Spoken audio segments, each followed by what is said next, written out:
Hello, and welcome to episode 202 of Flix and a Six, and the start of the sixth stage. I'm one of your hosts, Anthony Costanzo. With me, forever and always, the man, the myth, the Duke, Alessandro Bielsi. Say hello, Al. It's a new year, and we're back, bitches. We had to take some time off to let everything in our lives imbreathiate, but here we are. I want you to know, I was trying so hard to remember what that quote-unquote word was so that I could put it in the intro, and I just couldn't come up with it, and I also didn't know how to Google it on account of it not being a real word. Well, there's been so many jokes about that online for the last few weeks. That's great. I know there was a handful of other ones that were in the movie, and some of them made me laugh. Some of them were real words, but were used incorrectly. Like, there was that whole part in the movie where he goes through all of it. It's like, yeah, your misquotations and your malapropisms and whatever, like, because I remember, like, the second or third time he does it, he says, like, we've reached an infraction point, but he should have said inflection point, and it's like, that is a real word. It's just not the correct word. Right. But imbreathiate will stick with me probably till my dying day. Amazing. On this week's episode, Al and I are going to play some catch-up. That's what you've already experienced, a bit of that. Kruger's going to return, and we're going to look forward into what 2023 has to offer, all before diving into our flick of the week, if you have not guessed it from that previous conversation, Glass Onion. Specifically saying Glass Onion, because Rian Johnson did not want a Knives Out story to be on the end of the title, and I'm assuming that was a Netflix call, or whoever got involved. I prefer leaving off the title because I think it makes sense. Knives Out was very specific and had to do with the original movie. This is just like a make sure people know that it's that same thing, like that same character. And I get it for like the marketing aspect, but no. I'm also all of these franchises do that though. Like the Divergent movies, I think I want to say, didn't they do that? Where it was like Divergent was the first one, and then like the rest of them were like Insurgent, Divergent, or whatever the fuck it is, and like the Twilight movies did that, where the first one was Twilight, and then it was the Twilight movies definitely did that. It was like Twilight New Moon, Twilight Eclipse, etc., so on. Breaking Dawn, like I part 1 and part 2. That's right. I watched all of them not that long ago, and I enjoyed myself. The first one. Oh, Hunger Games, didn't they do it? I think they did it. They probably did it as well. It was Catching Fire was the second one, but I couldn't remember if it was like Hunger Games : Catching Fire. But I know they did that for all those types of movies. So this isn't anything new. Like sure. We've both, our track record has been let the creators create and do what they want to do. This is a really small concession for him to make for the lot of money. I don't think he was Netflix like gave him dying on that hill. I just respect the fact that he didn't want it in there, and I think it makes sense. Oh, that's fine. Because the title of the movie was like central to a thing that happens, similar to this one. The title, Glass Onion, is central. I feel like they could have compromised in a way that would have been just as like funny and tongue-in-cheek and fourth wall breaking as the movies themselves were. Because this one like really went at Hollywood like in a way that the first one didn't, or at least that's not my recollection. And they could have called it Glass Onion, a Benoit Blanc mystery. Yeah. And then parenthetical, the sequel to Knives Out. Where it's like, you got it in the title. I don't want to hear it. But I'm making it very clear I didn't want it there. And, you know, that parenthetical would say all of his disdain, but still give them what they want. They should have just called it Knives In, and then they could have had like a third movie that's nothing to do with knives, and then a fourth movie. I'm still so mad that the sequel to Now You See Me is Now You See Me 2 and not Now You Don't. Like, that's so obnoxious to me. And it still would have worked with that one. You could have called it Now You See Me, Now You Don't. It still would, or parentheses. Like, it still would have worked that way. Yeah. What was the other one? Was it a Fast and Furious movie that was a problem? Slightly different. You know, they're definitely within the same extended family of issues that I have. But yeah, like how they didn't make it Fate with F8 of the Furious. That was what I was. Oh, right. It was like F8 Fate of the Furious? Yes. Is that what? Right. Okay. Stupid. That's painful, actually. Yes. Al, what are we drinking? We are drinking, I think this is the second now of 3 total that ultimately we will do. Beers from Tin Barn Brewing, which is I don't know, half an hour from where I live. Hmm. And this is the one I'm most excited for you to try. The last one we did was, I think, a quadruple IPA that was very strong, which I really liked. I think you kind of liked, but were a little bit intimidated by the strength of said IPA. I vaguely remember that experience that you're describing, but I don't remember what the beer tasted like. You probably vaguely don't remember because it was very strong and you might have lost a little bit of it. At a moment. Yeah, no. So, it's Cranberry Bog. It's a fruited sour. It's 5% alcohol. I figured, I know you like fruit beers. I know you like sours. I heard you in the pre-show when you opened it, cracked it open. That's right. And you were like, that smells good. And yes, it does. I poured one out for Mama because it smells like, it reminded me of the cranberry ginger ale. Yeah. Cranberry or raspberry? I think it was raspberry ginger ale. I thought it was cranberry. It's an off-air conversation, but I'm 99% sure it's raspberry. Am I seeing taste? What is happening? It's unfiltered. Right. Sediment's natural. It's got some sweet tartan design on the bottom of the can. Yep. We talked about that last time, right? And then we went down this whole road. What's tartan? Yes, you're right. Tartan? I forgot about that, but now that you mention it, yes. Oh man. Let's. You want to try this bad boy? I do want to try it, but before I do, I want to say that I'm feeling a little self-conscious. The sediment is natural bit. Normally, I don't pour the whole thing in the glass because I'm worried about that. This time, I poured it all out and then read that, and I was like, mine's crystal clear. Oh, I mean, well, I left the final 2% of the beer in the can. There's a couple of flakes in the bottom, but there's not much sediment at the bottom of my glass. Mine is pretty damn clear for a sour as well. It looks nice. Yeah. It's weird. Yours looks more golden than mine. Mine looks more reddish. It's probably the camera. Yeah, it's very red. To me, they look the same. So it's on my screen, it's like noticeable that mine has like more of an amber type of color than yours. Well, my video of you is also like you have an amber skin tone, so it could very well just be camera tricks.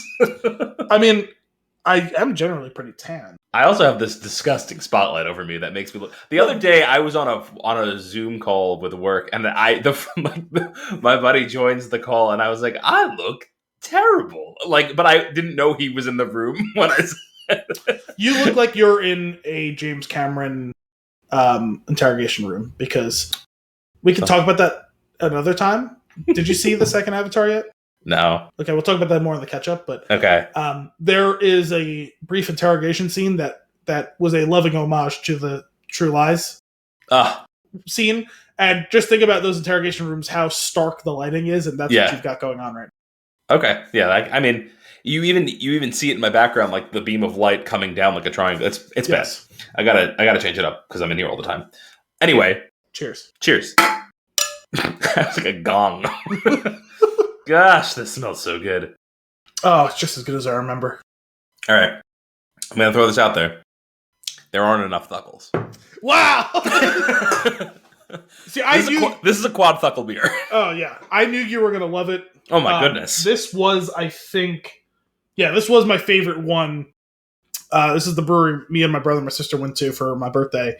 And as soon as I had this one, I was like, I need to see if they canned this one, because they had a bunch that were on tap, and like about half of those were like available for sale. And I was like, this is definitely one of the ones I need to pick up, because I know Anthony's going to love this. This is right in his wheelhouse. And oh my goodness. We need to do it for the show. It's so good. This is the best beer we've done. See, I won't go that far, but it's definitely in the inner circle of like the top tier. I mean, it's clearly recency bias. But it's up there with the salted nut roll. Oh, I love the salted nut roll. God, that was so good. This is amazing. It is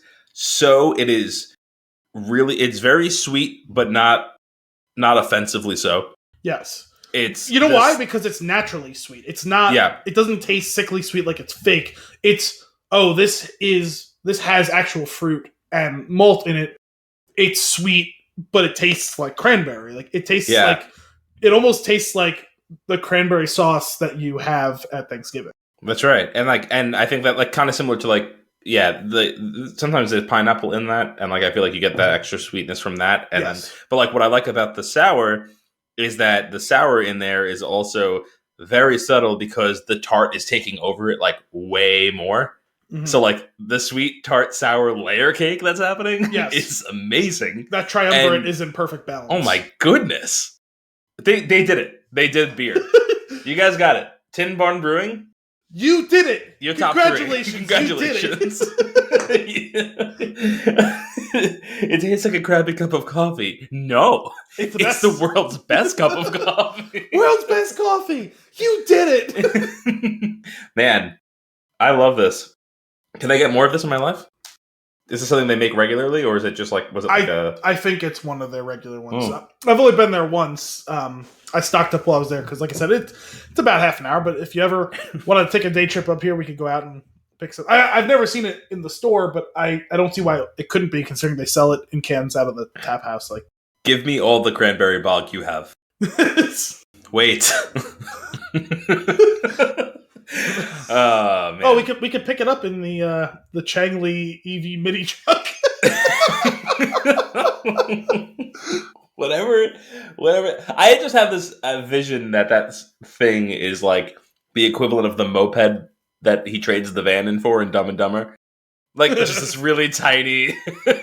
No, so I looked on on the site, and there was like a picture of someone standing next to it, and it is legit tiny for a truck, but it's not like a Power Wheels type of truck. Like, I forget what he said. I get like it's not even that good. I feel like I get like 90 miles to the gallon on this hog, but it's like a half-gallon tank. Yes. Oh man, what was that thing that you sent me? What?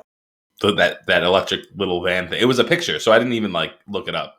Oh yeah, no, I sent it to you with like the info, and so I was listening this morning. They put out the episode early for the shutdown full cast, and they were talking about the whole thing was with the start of the new year. They were taking things in like their greater lexicon as well as like the public lexicon and saying, okay, out with this, in with that. Okay. And I know this is going to be kind of tough for you because you have a Tesla, but like their thing was out with Tesla, in with the Changli EV mini truck. I don't know how. I think Spencer found it online, and they started talking about it. They were going through like the specs, and it's just like so then like once the other three started going on like the website, they were clicking through the other things, and they're like, I don't understand, how is everything $9,999? It doesn't make sense. Why is the price the same? I love it. I love the idea. That's like taking my idea of, we own a brewery at some point. We serve some food, very minimal.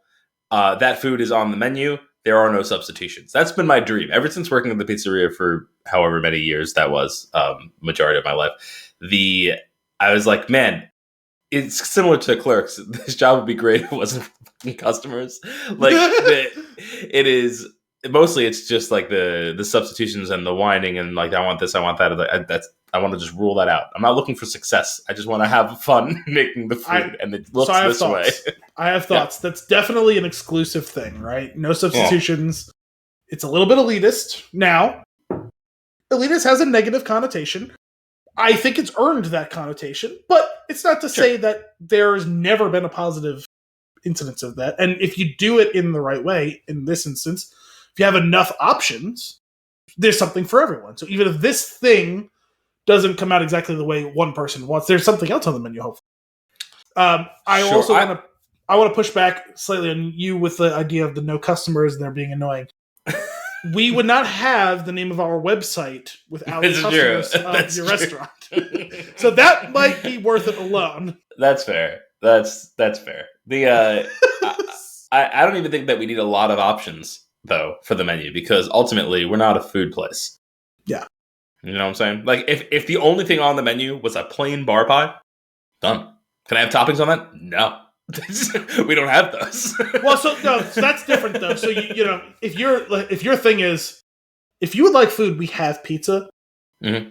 Well, then that's the be all and the end all. We will buy cheese. We will buy dough. We will buy, we will buy flour. Whatever. We'll buy sauce. That's right. We'll make the dough, and we'll. But you know what I mean, though. It's like those are the things we have. Hell, we'll get a cow and we'll make the cheese. brewery to table. There's a couple of Because the cow's in the brewery. Sorry. There's a couple of large commercial plots up here that if one of us hits the lotto, we could do a farm brewery, right? Yeah. We could have a farm. Easily. We could grow the hops. Mm-hmm. We could have cows who, will supply us the milk for the cheese. Yeah. We could grow the tomatoes for the sauce. We could grow the barley. I wonder how much time it would take to actually get started. A farm? Yeah. No, I mean, to the point of being able to use the stuff that you're growing. Obviously it depends on the size of the farm. Yeah, that's fair.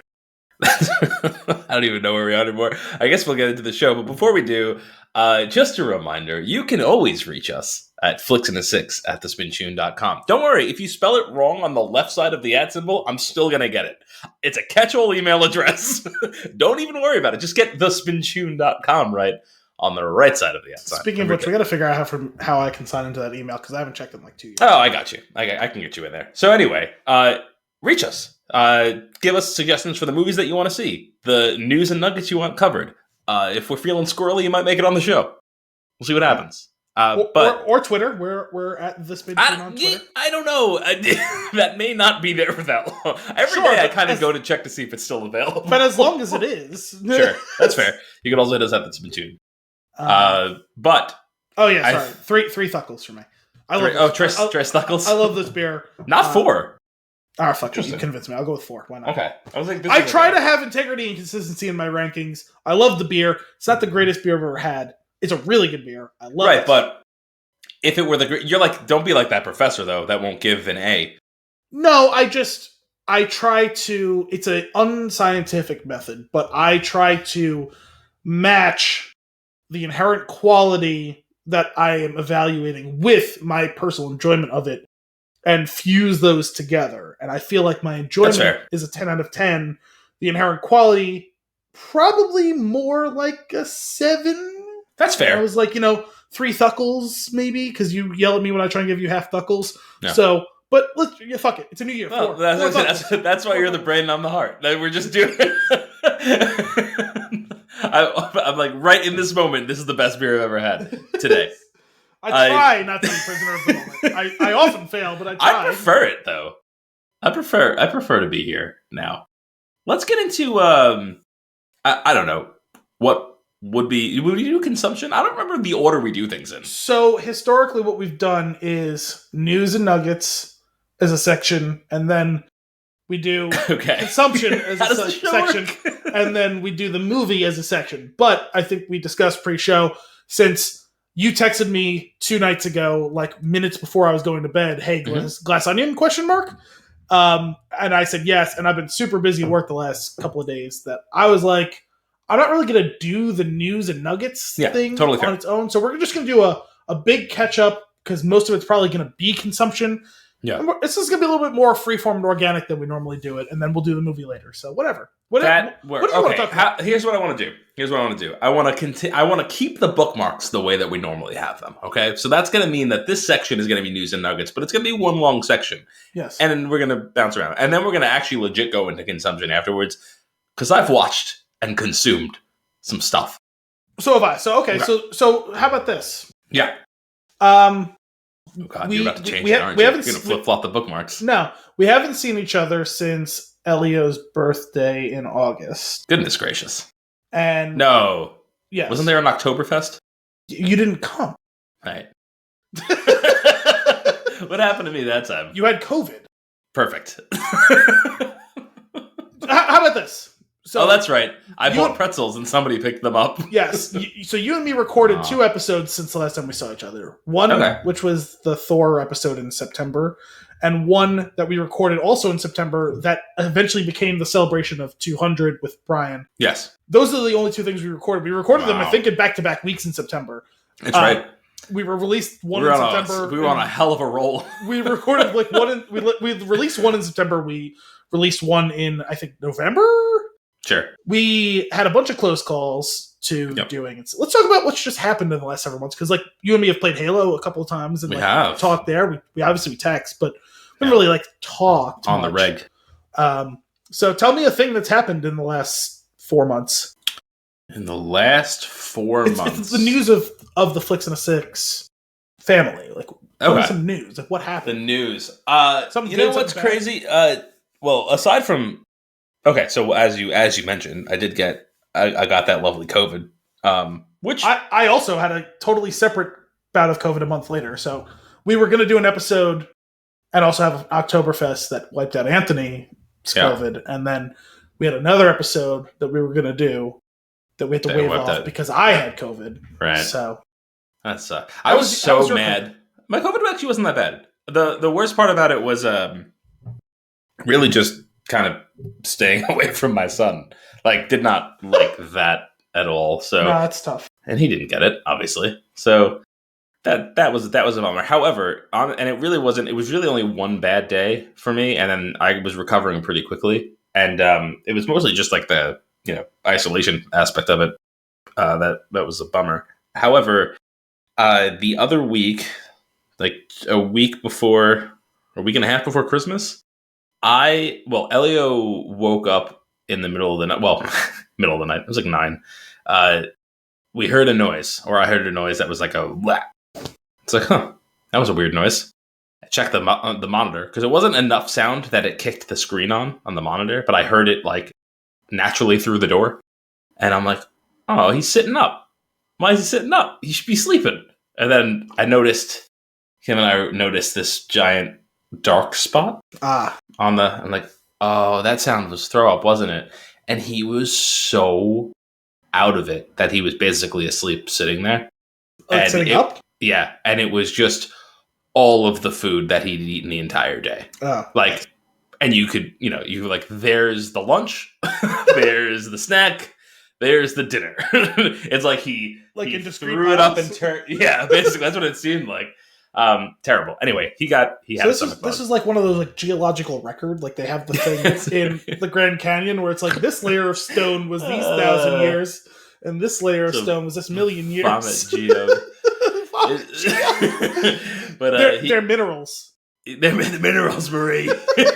But he got that. He had a lovely stomach bug. Luckily for him, it only really seemed to last that night. He was a little off for a few days after, but like not really sick anymore. And he was drinking and eating the next day, no problem.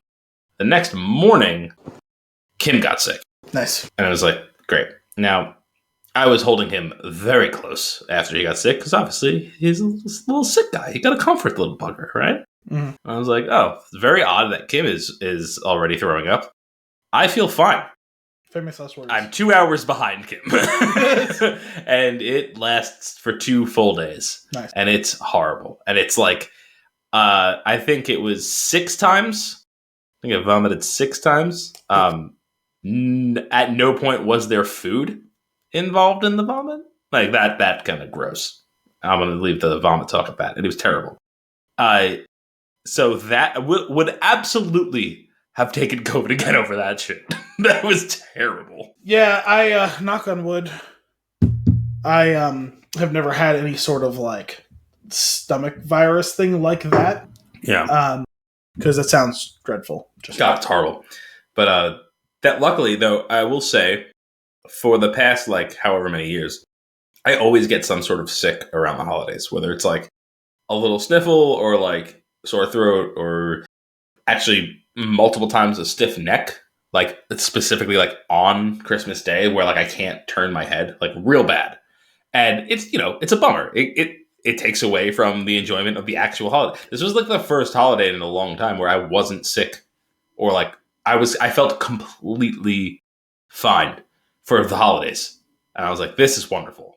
I don't know what this is like. This is fantastic. So that was nice. So we did have a good holiday. And what else is happening in my world? My parents moved nearby.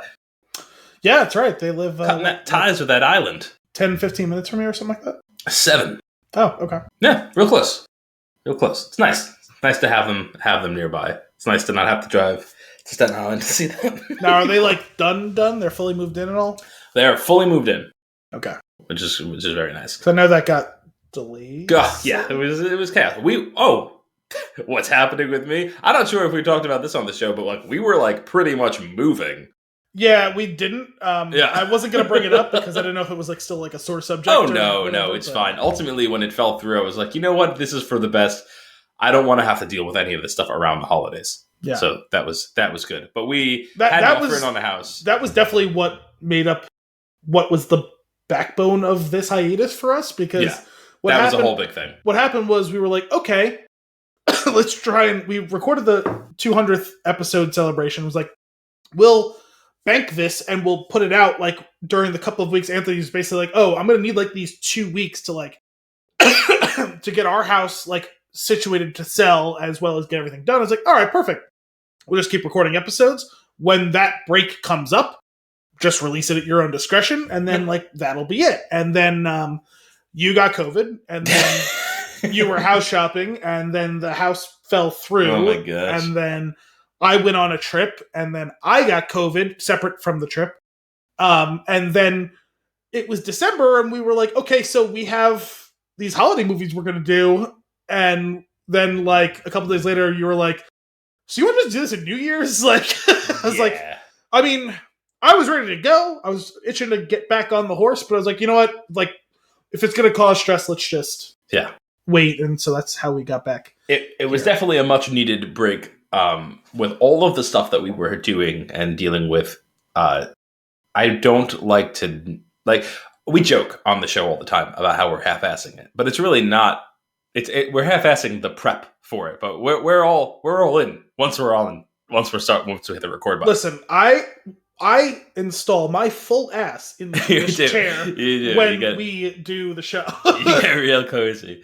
But I didn't have it in me, and I'm back though. I'm ready. So I am excited to return. I also am excited to just watch a shit ton of movies this year and to be fair, nuts. I was thinking about this a few weeks ago. This was a really bad year for movies. Terrible. It's understandable. It's surprising. We almost did Morbius. That was deliberate, though. You wanted to. You intentionally wanted to do something terrible. It harkens back to you've always wanted to do a bad movie night. Baron Harkin? We've never done. We've never done the bad movie night thing. We've never done the let's work in an intentionally bad movie pick into the show. And this was you dipping your toes in the water. Plus, it was perfect because we like to do themed episodes occasionally around a holiday. And it's like, oh, we'll do this for like Halloween. So yeah, I watched Morbius because you wanted to do it. Yeah. And then the insulting part of all of this is we never did the episode. And I'm not watching it again. No, so neither am I. And I was ready I was ready to have the conversation. It was going to be a good episode. It was Morbin time. Was bad. I was ready to. I fully morbed. I was ready to morb. You never go full morb. You never go full morb. I was ready to do it. It's never going to happen now. This isn't even like what we talk about, the lost tapes, the lost episods. Like this isn't like the Cloud Atlas episode. We're not going to do it. I'm sorry. This just reminded me. I know I already brought up the full cast briefly. I have to bring up one more time. A couple weeks ago, or last week, they were talking about. So three of them live in Georgia. Two of them in, I think, the Atlanta area. One of them in Kennesaw, and then Ryan Nanny lives in, I think, in or near Nashville, Tennessee. And they were talking about they do their episodes during December. It's previews of the slate of bowl games for that. They only talk about football very little bit during these. A lot of times they'll name the game, name the teams in it, and sometimes that's all they'll talk about, and they'll just go off on this weird tangent, and then occasionally there's some chimes or a bell that rings, and that's how they signal they're going to talk about the next bowl, or, ultimately not talk about it. They were talking about the Music City Bowl, which takes place in Nashville, between Kentucky and Iowa. Kentucky was supposed to be a good team this year. They started out well. They fell off the tracks, and they're good players. We're not playing in the bowl, or they're just going to the draft or transferring out of the school. They send an extremely compromised unit to their bowl. Iowa has seemingly been putting a middle finger up to the concept of offense for the last several years. They have a coach who's been there for 20-something years named Kirk Ferentz. His son is the offensive coordinator, Brian Ferentz. I think I've already talked about it once on the show that they made a joke a while ago about you can't conquer your father until you've had sex. And that was spurred on by Brian Ferentz not being able to defeat his father, Kirk Ferentz, meaning that he was probably a virgin. Anyway, they coined a new term this season because I know that you're not a football fan, Anthony, but generally, right? You got a field goal that's worth 3 points. You got a touchdown that's worth 7 points. Well, so typically when you see 7 points, it's because you have a touchdown. Yeah. Iowa scored 7 points in a quarter this year in a game in which there was no touchdown. They kicked a field goal and got two safeties on defense. Each of those safeties is worth 2 points. 3 plus 2 plus 2 is 7. So that even if that was right, it would be 1 plus 2 plus 2 plus 1, not 2 plus 2 plus 2. So it coined the phrase the Iowa touchdown, in which you get a touchdown without doing offense, doing a touchdown. I like that. The amount of stress and struggle that is required to get a touchdown's worth of points, that is like, well, if you just did offense, like, you would have points, is the thing. Yeah. So everyone was laughing at this game between Kentucky and Iowa coming up. It was like, I think the betting total was like 30 points. That's the two combined teams. The casinos set it as 30 points total. Now, for college football, that's literally not been heard of probably in like 70 years. Like, there's some grainy black and white footage somewhere in which the game was set at a below 30 total. And everyone online and on the show was making fun of Ryan, saying, "Are you going to go to the game?" And he just kept saying throughout the episode, "I'm not going to the game." Like, they would be talking about something else. He goes, I'm not going. They're like, "So where are your seats?" No, you don't understand. I'm not going to the game. You can't make me go to the game. And that's the thing. I'm not going to do an episode on Morbius. I'm not going to watch it again. We can do it, of which we half remember the movie, if that's what you want to do. We could do a lost episode where we just like talk about our vague recollections of the movie. But I will give you my very brief thoughts now, so we don't have to do the episode. I expected it to be so insanely bad. Mm-hmm. And the problem was, it wasn't. It was just so boring. It was. It was so fucking boring. It was really terrible. It was like, so... I don't understand how it could be that boring. I wanted it to be so bad that it was almost good. I wanted it to be insane. It wasn't. It was so boring. There's like this thing... It was white rice without salt. In some like 80s and 90s movies, before they figured out pacing in movies. And like, luckily though, like those older movies, they do have they have their good parts. Sometimes it takes a long time to get going, or sometimes there's a drop off in the middle, whatever, right? And you excuse that at this point. That's just like, that was kind of the age of like when like I feel like this like more bombastic movie was like being developed, and like they were trying to add story, but they didn't quite know how to marry it with all the action that they wanted to do, and vice versa. So like you get like this weird, like you get these weird lulls, or you get a really big build up in the beginning of like mediocre storytelling, and then some crazy thing happens, and then it's fun and it's entertaining and it's worth watching again. I feel like Morbius just took all of the negative parts of that old approach. Like, it had, the storytelling took forever. It sucked. Like, the storyline was not good. The characters were not compelling. Like, and then along the whole ride, there was this level of like 90s camp to parts of it, but like it didn't seem intentional. I don't know why it was in there. Like, it was very weird. And it was just like it was basically like I have like a little ticker with me, like, you know, when you click it, it counts up, one of those little counter devices. And I just clicked it every time there was a movie cliche. And the thing ran out of numbers.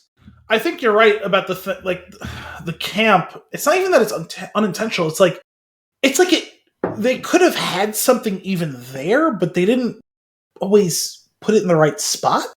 Like, it didn't fit the scene. Like, because I know some people, like, a good example I would think is, some people complain about Batman Forever. You and I have said over and over on this show, like, yeah, it's probably not a good movie, but we really enjoy it. Adore it, yeah. Super campy movie. Mm-hmm.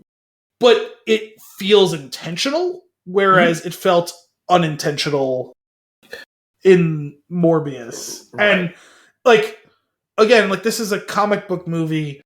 The CGI is bad. It's so bad. It's but, so bad. Like, it's bad in such a way that it just like takes you out of it entirely. It's like, oh, okay, like this character like could have like cool powers that could be cool on screen, and it just wasn't for like the vast majority. Yeah. We're not doing Morbius. We're not doing Morbius. Oh man. But you know what? I will say, I enjoyed watching it because during it I was just thinking of all of the things that I couldn't wait to talk to you about. Then we didn't do it. We're not going to. But it was so stupid. It was such a bad movie. Like, it's one of those things where like you want to. It's even hard to explain. Like, you have to see it to understand how bad it is. Like, because we can't even do it justice in explanation. Like, it's terrible. Also, like, Jared Leto used to be a good actor. He was okay in this. He was fine. I think Jared Leto is a good actor who either has a really bad agent or just makes really poor choices. I think he's making poor choices, and I also think he doesn't have, probably at this point, anyone in his life who can, like, rein him in and be like, just do a little bit less of that. Do less. You do it too much. Pop up. You have Matt Smith, who is a really good actor, who literally, in between, I watched Morbius, in between watching multiple episodes of House of the Dragon. It's like, these things came out in the same year. He's currently a good actor doing good acting, and you robbed him of that. Yeah. Jared Harris is a fantastic actor. He's totally pointless in this movie. No, we're giving it too much. We're not doing Morbius. That's it for this week's episode. Okay. 202. So I went to Denver. Morbius is an onion. I went to Denver in October. Oh yeah. Don't you have like whiskey for me? Oh no. I will have whiskey for you. Okay. I haven't taken delivery of the whiskey. We had a mistimed situation where the whiskey traveled past where I live. But it wasn't able to be delivered, and also I wasn't there to receive it, so like we have the whiskey. Okay. It's in the state of New York, and I am in the state of New York. All right. It's just several hours away from Sure. Up or down? Up. Yeah. You can't really go much further down. Well, you know, you could be several hours away down, depending on the day. Yeah, I guess so. Anyway, went to Denver. Was at one point like 11,000 feet. I was most of the time it was 9,000 to 10,000 feet. It's really high up. If you didn't know, yeah, it was pretty beautiful. Cool. Which is like kind of one of those things that you expect. Sure. And, but it's you cool always hear it. You always hear it. I saw buffalo. Huh. Great white buffalo. Yeah, no, not white, but wait, are you familiar with that line? That sounds vaguely familiar. But Hot Tub Time Machine. The girl that got away. It's the great white buffalo. I saw it once. Not a thing. Jesus. Yeah. So anyway, got to do some cool stuff up there. Got to eat some delicious foods. Got to drink a bunch of delicious beers. Is there a particular food they're known for? No, I'm just like everything I have. Oh, okay. Nice. Weirdly, that for that area, I guess like Mexican food / like Tex-Mex type of food. Sure. Good. So I had some of that. That was pretty good. I'll always have that. I'll have that every day. Yeah. No, but like I got to visit a bunch of breweries and a distillery, namely Breckenridge, which we've talked about a bunch of times on the show. It was a Whiskey Live event that me and Anthony and Jay, friend of the pod, Jay, went to. So good. We got way too drunk, drank way too much. Most, I had more whiskey that night than I have in the rest of my life combined. Wow. Like as far as like discrete different types of whiskey? Or? I know, just like I feel like volume. By volume? Like, that's definitely not true for me. No, it's not true. I've polished off a few bottles. But Breckenridge was really cool distillery that we tried there. They had like 6 or 7 whiskeys there. They had an actual rep there. Nice. You mean Whiskey Live? Yeah, Whiskey Live for anyone who has never heard before.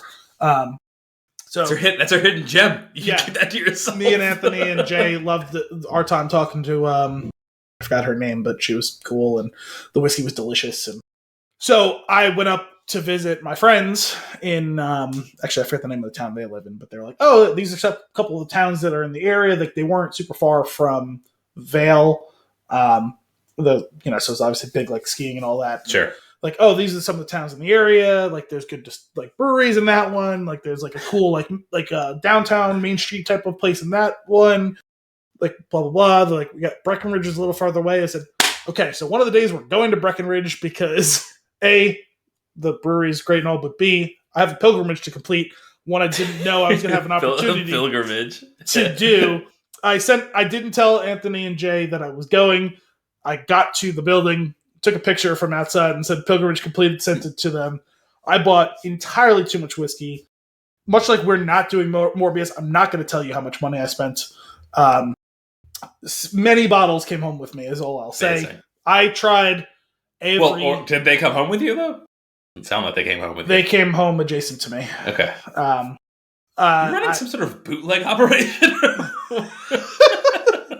Well, I couldn't put them on the plane. Like, I checked the bag. Oh, right. So.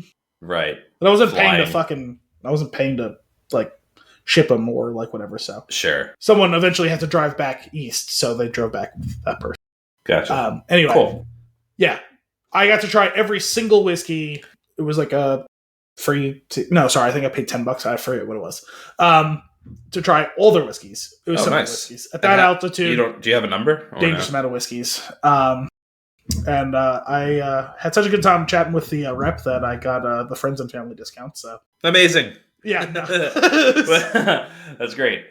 Do you know how many you actually tried? Is there a number? Ooh, probably about 10. Okay, nice. We had like 5 at the whiskey tasting, right, or 4? Yeah, they had like 5 or 6 from there. So all of the ones, I think all the ones that we had. No, so there was more than 10 then probably. All the ones that we had, I had there. And that's how I was like, okay, like I remembered the 2. I remember there was the 3 special ones that they did, and you, me, and Jay each liked a different one the most. Yes. And I'm pretty sure the one I liked the most was the sherry cask one. Yep, that sounds familiar.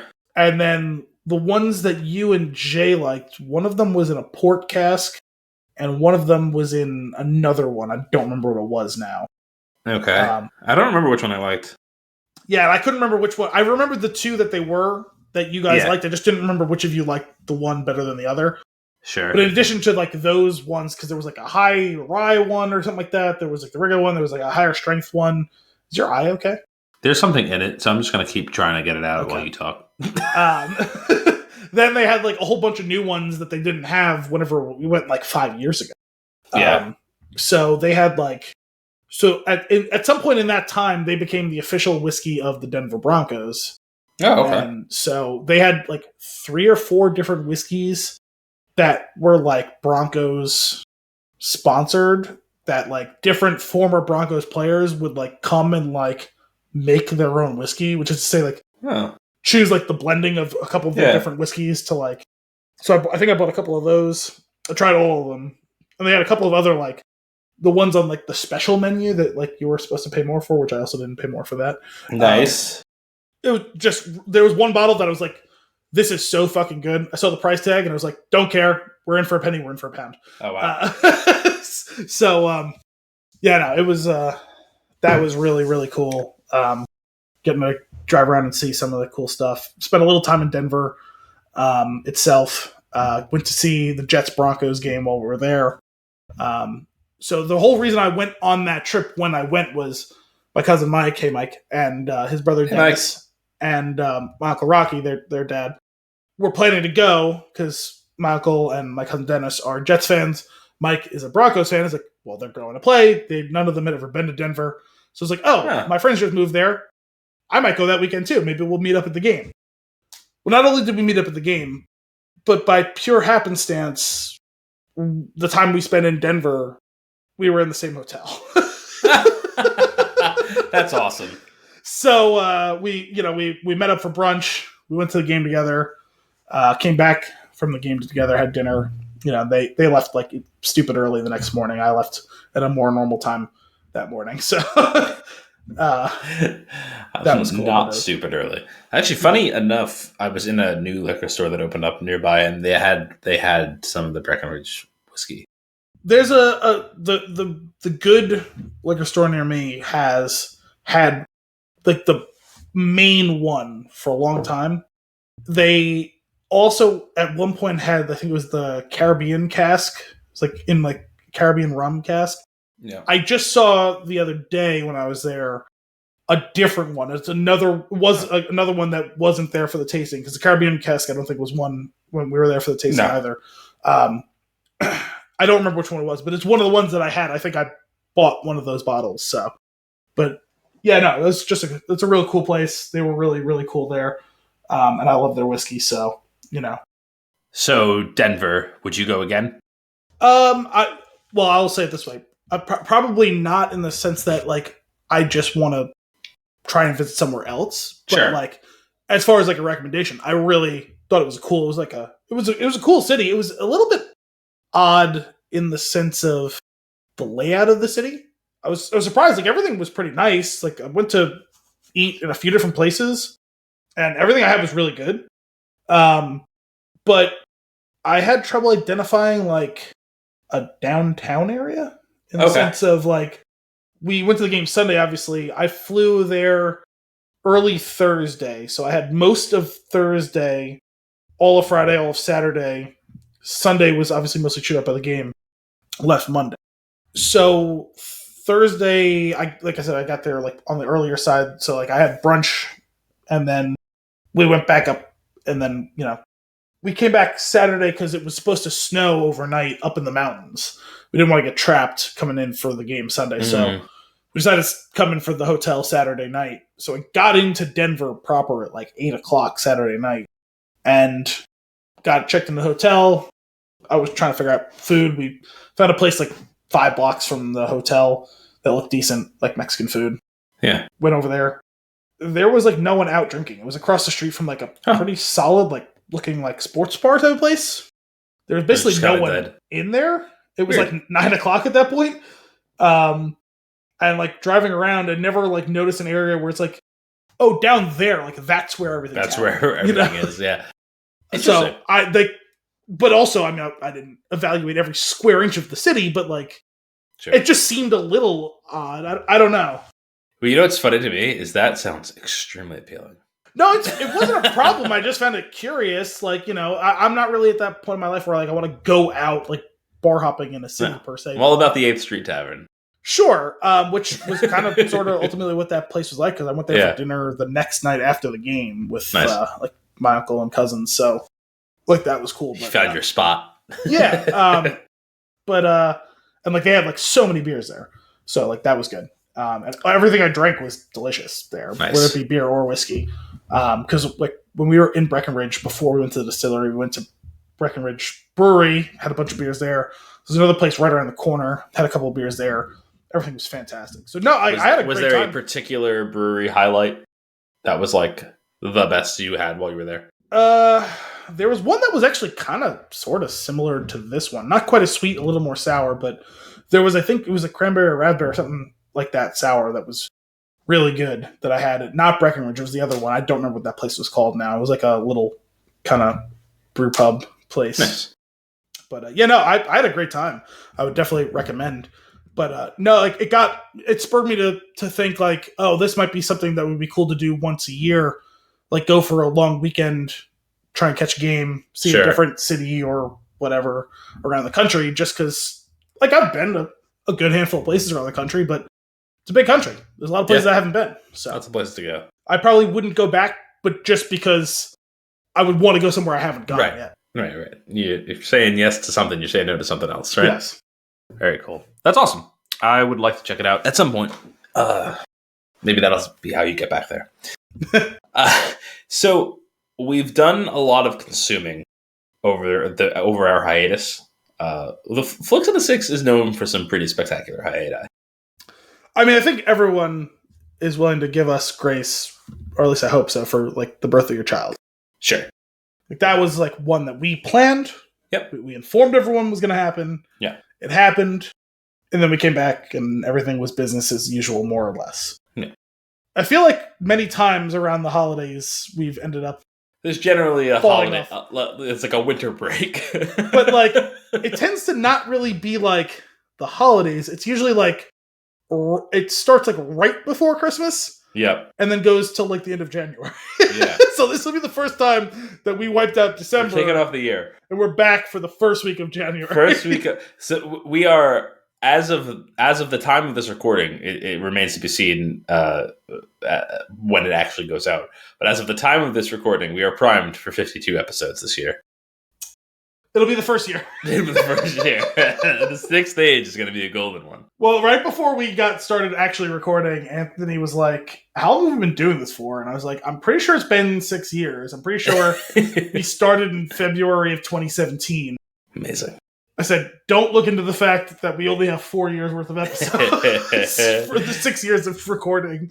Which, to be fair, we took off like 3 or 4 months for Elio's birth, and we just now took off like 3 months. So there's 6 months of the 6 years that are missing. So it's like a snap. Some of the episodes were lost in the snap. Yeah. But before we get into all the stuff that we've been consuming, I want to get us ready for this year. This is going to take up our news and nuggets segment. I'm just going to go through this list that I have. Pulled up the most anticipated movies coming in 2023 per Variety. This is just their list. It's nice. It's a 40 movie list.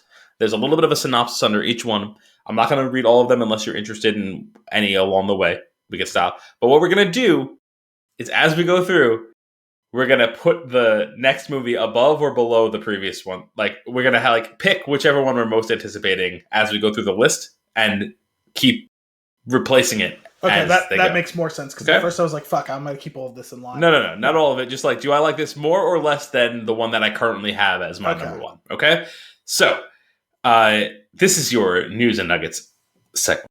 So the first movie on our list, actually, are these in release order? They are in release order. Very nice. January 6th, we have Megan. I don't know what that is. Named after a killer robot child that is already taking the internet by storm. Oh, wait, no, I did see a commercial for this the other day. Okay. So as of right now, Megan is your most anticipated movie of the year. Understand the game? Don't put that on me. It's on your list. As of 9:50 p.m. Eastern, Wednesday, January 4th, Megan is Al's most anticipated movie of the year. And, you're not going to have to wait long because it comes out Friday. I can barely contain myself. All right. 80 for Brady. I got to be honest, despite how much I loathe the Patriots and Tom Brady, if you've seen the trailer for this, there's kind of 1% of me that's kind of looking forward to this movie. So this definitely passes Megan for sure. I will also put this above. It's a bunch of old women who are like lusting after Tom Brady. I mean, Lily Tomlin's great, right? And she's in this, so I'm all about it. Knock at the Cabin, number 3, coming out on February 3rd. I'm going to put that behind. It is director M. Night Shyamalan. I'm going to put it at the bottom of the list. Magic Mike's Last Dance. I never saw the first two, so also behind Brady. Okay. I think I might put this one above. Okay. I haven't seen any of them. I just like Jack Tatum. Fair enough. But that's okay, because it's going to be short-lived, because number 5, coming in hot, is Ant-Man and the Wasp, Quantumania, February 17th. First place, for sure. Currently first place, and I agree. First movie of the year that I'm very, very excited for. Wait, sorry, when did that come out? I forgot. It is February 17th. Yeah, I did see I had seen the trailer when it came out. There's a new trailer coming out next Monday, because I think it's going to debut like halftime of the college football championship final. Oh, cool. For Quantumania? Yeah. Nice. All right, so currently, number 1 anticipated movie of 2023 is Ant-Man and the Wasp, Quantumania. Not to be outdone, February 24th is the release of Cocaine Bear. Oh. Honestly, it's a tough call. Cocaine Bear, Ant-Man, Quantumania. I'm almost equally excited for those two. We didn't get to talk about it on the show, right? The Cocaine Bear phenomenon happened between our last recording and this. It did. Yeah, I know. It was in my notes for sure. I know I sent it to you in the trailer. I am legitimately excited for what will surely be a terrible, stupid, hilarious movie. Yeah, I'm all for it. For those of you not familiar, the title speaks for itself in Elizabeth Banks' latest director.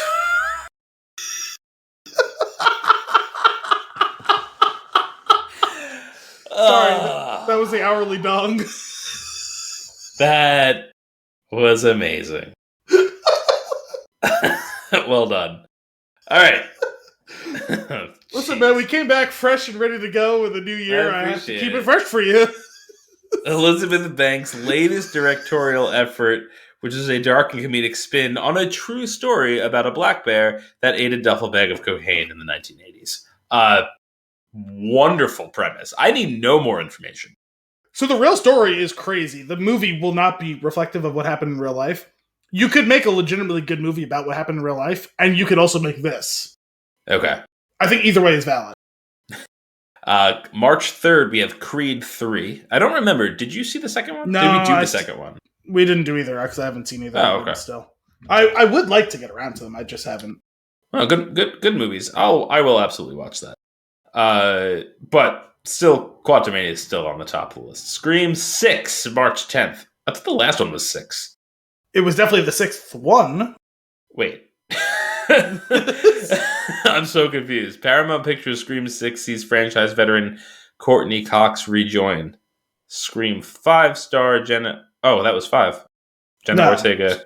Really? Melissa Yeah. Okay. You sure it wasn't like The Scream or something? It was called Scream, but it was the 5th one. Oh, I thought it was. I thought there was a Scream 5, and that was just called Scream and was the 6th. Okay. I don't know. All right. I really Quantumania is still above that. I really hope that with all the technical difficulties that dong came pretty close to the 1 hour mark, because I tried. Really funny. There's no way to know. No, we'll figure it out in post. Shazam!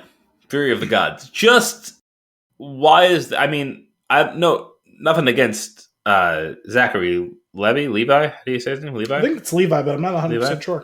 Nothing against him, and I liked the first one just fine. But the universe that it's in is done. Sure, but I won't mind seeing this one because I like the first one. It was fun. I will watch that. Did you watch... You know what? We'll get to that later. John Wick Chapter 4. This is the first real contender for me. Oh, I forgot that's coming out this year. Yeah. I still think Quantumania is on my top. Yeah, I think so too. But this is a close second. Yeah. Because the John Wick movies are just fantastic. The origin of Movie Night with Myself, I mean, it's just wonderful. Dungeons and Dragons: Honor Among Thieves. They're making a movie? Yeah, it looks real bad, but I'm all in. I'll watch it. You know what? It's got Chris Pine in it, and I gotta be honest with you, I don't like him. Not even in Horrible Bosses 2? He's fine. He's fine.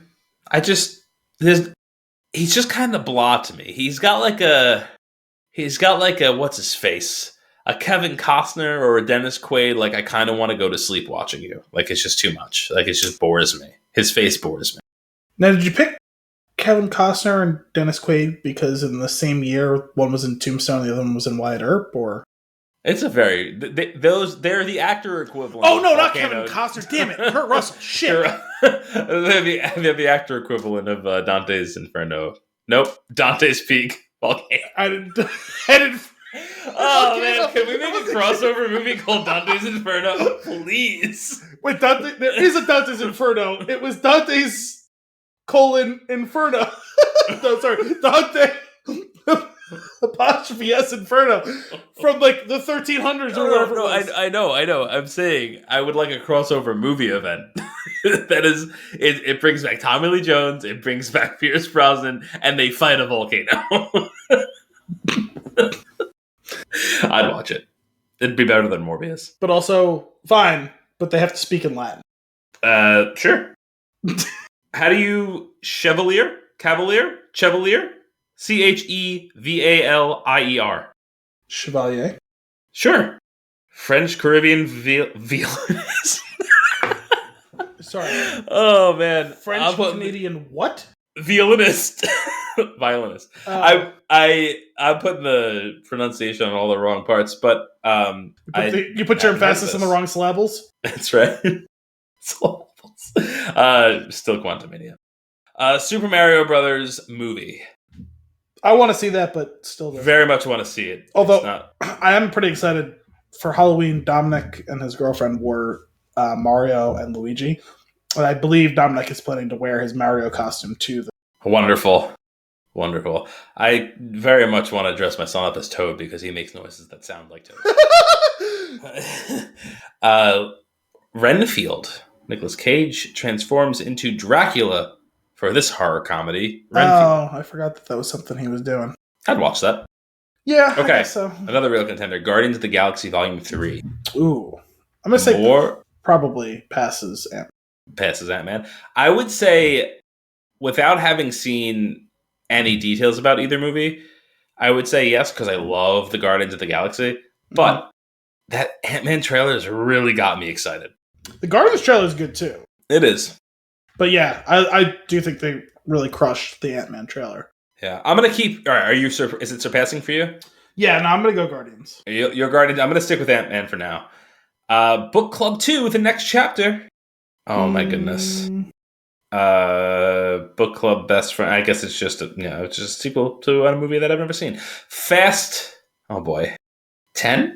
Fast X. Are they gonna call it Fast X? 10 Furious. It's an X. It's actually the Roman numeral 10. What are they? Do you think they're calling it Fast 10, or are they going to call it Fast X? Why didn't they go with Fast and the Furix? I'm still annoyed that there were no Nazis in the 9th one, and it wasn't Fast 9 Furious. Fast 9 Furious. Definitely not surpassing and the Wasp. No, I still never saw F9. Oh wow. That's a shame. We'll get to that eventually. The Little Mermaid. That looks pretty good. I've just seen that one trailer with her singing. She's got a great voice. Voice is fantastic. Another real contender. Spider-Man Across the Spider-Verse 2. Ooh. No. Across the Spider-Verse is the name of it. Into the Spider-Verse was the first one. Correct. Okay. June 2nd. That's good. I'm definitely excited for that one. Very excited. For me, though, it's still Ant-Man Guardians than this, I think. Yeah, I still am going to put this behind Guardians, but it's pretty close. Transformers Rise of the Beasts. I haven't seen the last 5 of them. So. Yeah, same. Elemental? That's a Pixar movie, right? Yeah, set in a world where being made of the 4 elements, water, fire, and earth and air coexist. Pixar's upcoming 27th film follows unlikely duo Ember and Wade, who, despite their fundamental differences, discover that they have a lot of similarities. The animated feature is directed by Peter Sohn, who helmed Pixar's The Good Dinosaur. I don't care. It's Pixar. I'll watch it. I'm in. Yeah, I'm sure they'll do a good job with it. I have not watched many of them the last few years. No Hard Feelings. Do you know what that is? No. Neither do I. It's a picture of Jennifer Lawrence's face, and it's definitely not from the Flash. There's no way that's coming out next year, is it? Right? After lots of behind-the-scenes legal drama, Ezra Miller will get a standalone movie as the Scarlet Speedster in director Andy Muschietti's Flash. Who calls him that? No, it's a thing. No. Yeah. it's a thing. Listen, there's 2 things I know. No one calls him that. And we're not doing Morbius. They definitely call him the Scarlet Speedster. Okay, if you say so. Listen, I'm on the 8th season of The Flash. They call him the Scarlet Speedster occasionally. Occasionally. The film also sees the return of Ben Affleck as Batman, as well as Michael Keaton, back in the cape and cowl. Sorry, you had to take a break before to get something out of your eye. I have to take a break to get my eyes out of the back of my head because they're lodged back there. They've rolled so hard. All right, number 24, Indiana Jones and the Dial of Destiny. It's got to be better than Crystal Skull, right? I would assume so. Like, just with everyone who's involved with it. The thing is, I feel bad bashing Crystal Skull because I really don't remember it. So the problem is, I've seen it 15 times, and it's like... It's just there? It's like what I said for the longest time about Ghost Protocol. I still don't really know what the movie's about. Sure. I know what it's about more or less, but it's what you do when there's a ghost. There's a fundamental disconnect at some point in the plot that doesn't allow me to be able to effectively communicate what the plot is. Gotcha. And those two movies... Is that why I don't remember the movie? That's why I feel like I haven't even seen it. Yes. I know I've seen it. So spoiler alert for that not very good movie from 15 years ago. 15? 14? Whatever. I wasn't correcting you. I was just surprised. Oh, okay. No, yeah, it came out in like 2007 or 8. Whatever. Who cares? Wow. Oh, God. That sounds like a distant memory. Yeah, you don't remember. Echo in the Force. It's interdimensional beings. Yep. But like, how and why they decided to go looking for them and what exactly specifically they have to do to find them, I don't really remember. I've seen the movie so many times and I still can't like tell it to you in a way. Like, I know it, but I don't really have a good way to put it in words because it like doesn't really make sense. Like, you know those things in South America where like they're like crop circles but like much bigger that you can see from up above, and like they don't know if it was aliens or just like Inca warriors from like 1,000 years ago or whatever. That had something to do with it, and like someone went to and from like more than one trip back and forth to some ancient Machu Picchu-esque city or something like that. Why they took 4 trips there instead of 2 or whatever it was, like I cannot possibly describe to you. All right, I have to rewatch the movie. You see, the thing is, you don't like. You're going to. I'm gonna rewatch it and then I'll explain. I'll explain to you what I've come away with. I don't believe you. I'm sure it's gonna be nothing. I'll believe you'll watch it. Yeah, I believe you're gonna come out to me and say, "Okay, yeah, no, like it, like there's a plot," and like, yeah, I know what it is. Yeah, like intrinsically, more or less, like in my brain, like, but like there's so much time spent on something that ultimately boils down to like the first 15 minutes of the movie and the final 30 minutes of the movie. right? And the hour and a half that happens between those things are just nothing. Like, it doesn't matter. It's fundamentally... It's what's going on in Harrison Ford's head. Crystal Skull. Next on the list, interesting that you said Ghost Protocol. Wait, sorry, I didn't give you my answer on this one, though. There's enough people working on it that, like, I maybe possibly legitimately, like, might be more interested in this than Guardians. Okay. I can see that. I am, just because like I have like a little bit of an itch for the Indiana Jones series right now. Like because I had rewatched The Last Crusade not that long ago, and like I could go for another romp with the James Mangold has been fighting to make this movie for like 5 years. So, yeah, like, you gotta assume the passion behind it is. If he's that passionate about making this fucking movie that like a pandemic couldn't derail him, and like this wasn't Disney dragging him kicking and screaming. It was the other way around. Like yeah. So to me, that would speak to like there's got to be something there. Like it should be pretty good. Maybe it won't be as good as the original 3, but it's got to be better than Crystal Skull. Yeah. Like I maybe I'm reading into it too much, but I don't know. Like there seems to be a spark of like giving a shit about it in a way that like it should be pretty good. I hope. Yeah, and that's what was the date on that one? That was June 30th. On July 14th, we have Mission Impossible: Dead Reckoning Part 1. I mean, I'm definitely down to see that one. They're doing 2 parts to this one. Yes, this is my Brood with Heart form of movie talk. Yeah, I'm down to see it. It's not going past Ant-Man and the Wasp right now. No, for me. Barbie. Also, really want to see it. I don't know. Have you seen anything about this? I've seen like ridiculous. I don't. Is there been a trailer? Because if there is, I haven't seen. I saw a teaser. I don't know if there has been a longer trailer. But I've seen like still shots from it. Yeah, Ryan Gosling looks ridiculous. That's really why I want to see it. It just looks so absurd. Next, a very real contender for me is Oppenheimer. Oh yeah, definitely. Let's put that number 1 for it. I was gonna say I'm gonna move that up. That's number 1. I don't know if there was that's another one that I saw a trailer for recently, and I was like, "Ooh, boy, look at you with lines in a movie." I was like, "You're talking." Cillian Murphy. Oh, okay. But it looks very interesting, and just God, I love Nolan's movies so much. Yes. So, oh no. I mean, I accidentally clicked on something. Why? Wait.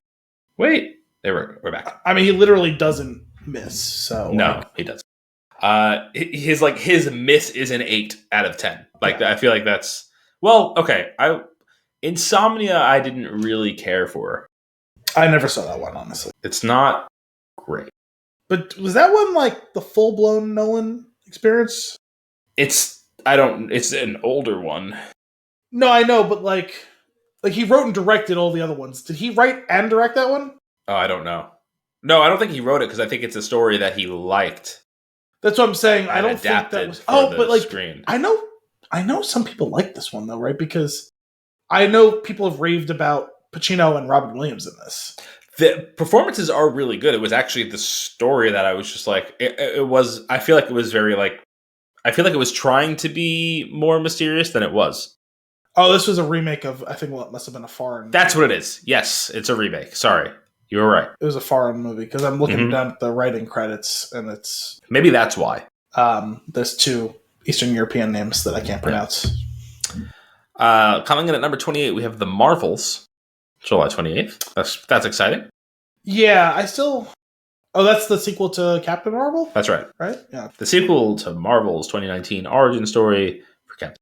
Yeah, I mean, I definitely want to see it, but no, for sure, it'll fall behind those other ones we've talked about. So absolutely, yeah. Haunted Mansion. No interest. Don't care. No, really, I would watch that. The first one didn't do anything for me. I always find those kinds of movies fun, so I'd watch it, but it's not like it's gonna get ahead on this list. Challengers. I don't know what that is. Romantic drama that explores the dynamics of a relationship between 2 pro tennis players, both on and off the court. Okay. Sure. Blue Beetle. I know nothing about Blue Beetle. Blue Beetle. Some DC thing, isn't it? Probably. Yep. Jamie Ray is in DC's first superhero movie led by a Latino character. When a mysterious scarab binds to Reyes' spine, he gains superpowers and a suit of blue alien armor. Pass. I'll watch it. I'll just. So this is. It's still DC then. So this is still more or less with like Snyder in charge, right? Like I guess pre-Gun and that other guy's name. I guess so. Seems that way. Doesn't say anything about that. So, A Haunting in Venice. I don't know what that is. That is the next Kenneth Branagh Hercule Poirot movie. Oh, there's already another one coming out? Yeah, September 15th.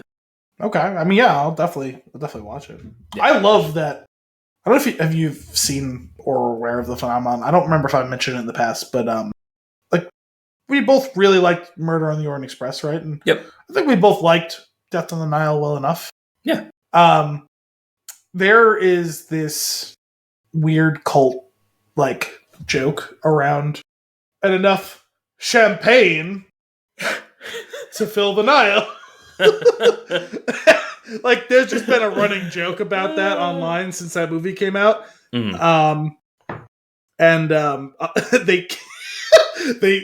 really make use of it well on Cinephobe. Whenever anyone says or alludes to champagne, they'll drop that in there. Amazing. And everyone, like, written, whether it's verbalized or written, it's like she doesn't call it champagne. It's like champagne.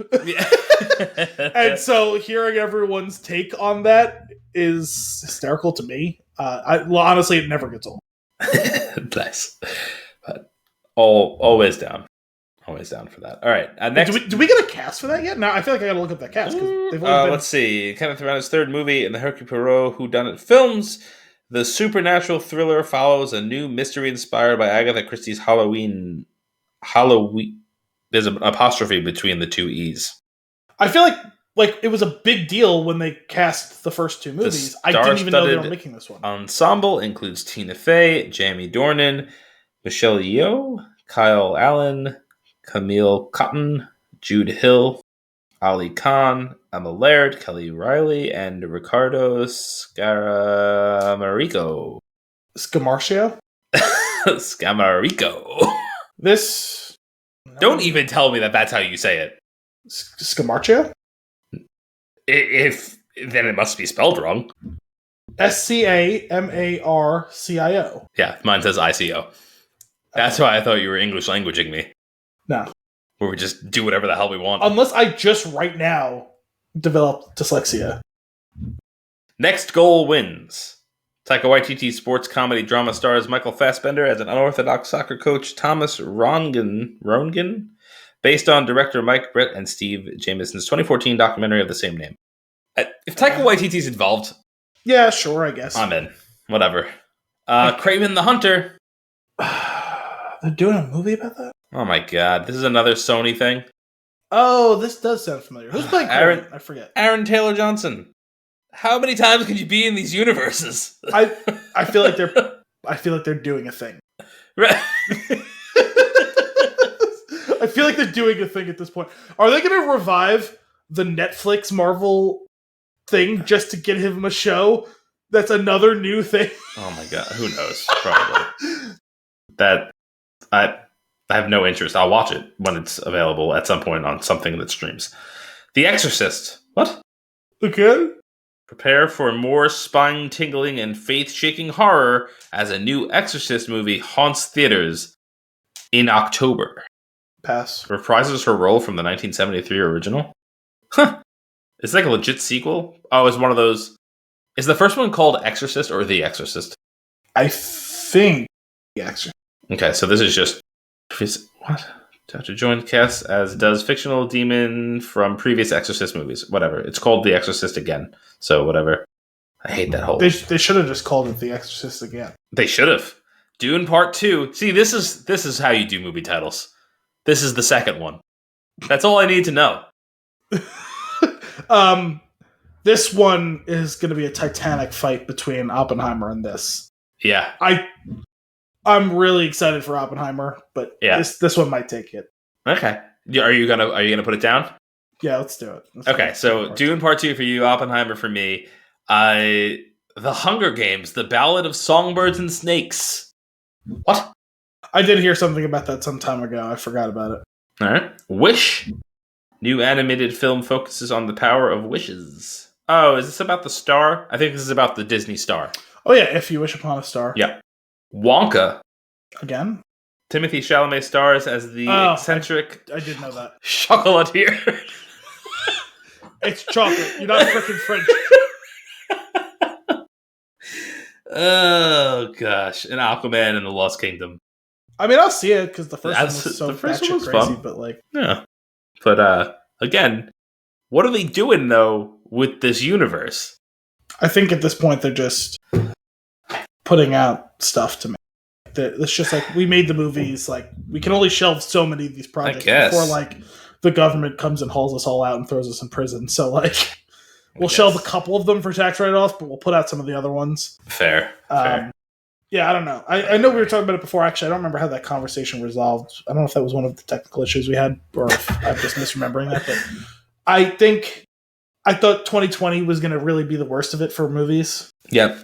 But so many projects got delayed so long. It ended up affecting 2021 just as much, if not more, it feels like. Uh-huh. Because I was looking back at it a few weeks ago, and there was not really very many big movies that came out this year. No. Like, I'm not talking about good movies. Like, movies that anyone gave a shit about, even if I didn't. Yeah. And it was reflected both in the box office type of movies. Like, we're really talking about two really big movies that came out this year. It's Top Gun Maverick and it's Avatar. Like, there's not really anything else. Like, I guess Wakanda Forever, but like... What'd you say? What was the last one? So I guess Wakanda Forever? Yeah, and the Batman was pretty solid as well. Like, okay, that's so far ago. I actually forgot about that one. So, okay, but even still, like, that's a pretty light slate overall. And then when you look at the Oscar movies, I still don't know what any of them are. I don't want to say any of them, but like I feel like even if I haven't seen them at this point of the year, I know everything that's, even though they haven't put the nominations out yet. Like, I feel like at this point I know, like that movie, like these 7 or 8 movies are going to be the ones that like everyone's going to be talking about. Those are the ones that we try and watch. Like, that's the big nomination. I don't even know what those movies are. Yeah, it's well, we did talk about this though. We said that it would be like the actual problem would be further out. Yeah, I guess so. But I mean, this seems like a pretty decent correction, though. I mean, these are 40 movies that Variety listed. Like, there's going to be a lot more movies that come out. Like, and these of them, there were many that I'm very excited to watch. Well, for one thing, like, none of the Oscar bait was on that list. Like, this is mostly a box office type of look. Exactly. So that's exciting. And there's a bunch of heavy hitters in there. You know, yep. This is a legitimate follow up to 2 pretty dead years. Yeah. this is we call those the three blip. dead years, I guess. Yeah. And I think that's what's crazy, right? Is 2020, it's understandable. 2021, okay. The fact that we went through all of 2022 and still was pretty light. Yeah. This is the year that begins to make things right, to quote Poe Dameron. No, sorry, not Poe Dameron. Lord Santeca, whatever the fuck, the useless ass character that Max. Why did they cast Max von Sydow to be on screen for 90 seconds? I don't know. Anyway, this is the year that things hopefully maybe course correct in a way. Like it'll probably never be the same as it used to be, but we can get back to what the modern day version of the cinema can look like. Well, yeah, because the way that I see it right now is that like I'm seeing like, oh, I think every time a movie ends that I'm excited to see, there is something else for me to look forward to that is on the horizon. Yeah. Right. Which is really nice. I really like that. I love the movies. I like to know what the next big thing that I'm looking forward to is. And like, I haven't really had one for a while. Yeah. Most of this year, it's like, oh, that was great. I don't know when I'll be back to the theater. Right. Yeah. And like, I think the hard thing for me was like, when I saw the Batman, I was very excited. And I feel like the next time I was like, well, I guess I'll wait till November now for Black Panther. Like, I don't like what's in between.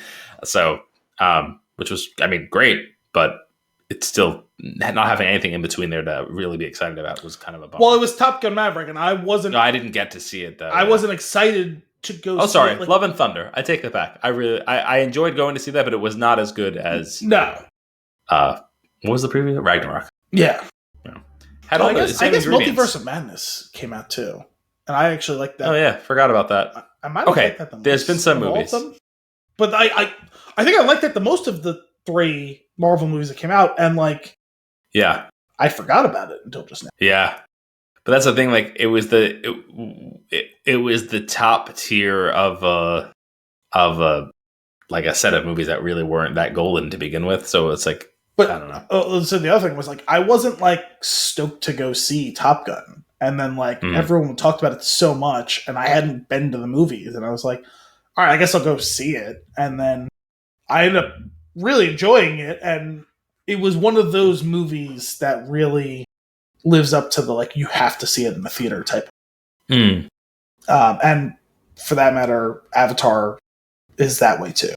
Yeah, I didn't get to see Maverick in theaters, but I think I still have a chance to see Avatar. So it'll be in there for a while. They want to try and rack up as much box office as they can for that. So cool. Well, that's our look forward at the movies coming out in 2023 as per Variety. Shall we go into consumption? Sure. Well, before we do, is there anything else that we want to tackle for what we're looking forward to in 2023? Non-movie? Sure. There's only one game really that's on my mind. It's the same one that's on yours. It's Jedi Survivor. Yeah. Jedi Fallen Order. I was texting you and Brian the other day.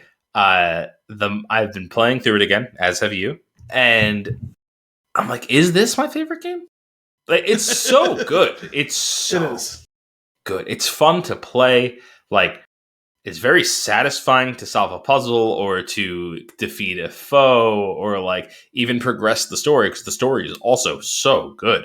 And like, it never gets stale because the progression within it, like, it just levels up the game so much every time. Like, just when you are getting used to something, they throw, here's a new mechanic at you that you can now master and add to your repertoire of like this nonsense that you can do. And it's just like, great. It's so great. Now I'm pushing like 40 people off a cliff. Like, it's awesome. And it's great too, because it totally fits within the, okay, you're a Jedi or nearly a Jedi, and you can do some things in combat, but you don't have it all. And it's like, there is an element of, okay, well, you kind of knew how to do this, but you have to kind of reteach yourself. And also, it's like you're developing your character as both a player and as like the narrative itself's character. That balance is executed so well that doesn't make you feel totally inadequate, but also doesn't make you feel overpowered right off the bat. Because I would say, like, in comparison, I enjoyed the Force Unleashed games, but you were probably too powerful to start in those games, even though you were taking place in like kind of a similar starting point. And so I'll be curious to see what they do to start the second one, because that's you can't take my powers away again. Yeah, that's always been a thing that I find to be it's a tough balancing act for games that progress with like sequel wise, because I doubt they're gonna like pull the save data like so. I don't know. Like, do they just give you all the powers and like what you upgrade is then like your ways to do it, or is the only upgrade it's going to be throughout the course of it like just like the new fighting styles that you can unlock? Because even that's it'll be a little lesser. I mean, maybe there's they'll give you the basic powers like push pull, but they take away like some of those combo things that you could have done. I don't know. Right. Yeah, that'll be interesting to see how it goes. So there's something about playing that game again where it just like I get a similar vibe to when I used to play Shadows of the Empire. Like there was just something about that game. Like there's like the music, the gameplay, the environments that you're exploring. It's just so Star Wars, like in the best way, and I adore it. It's just wonderful.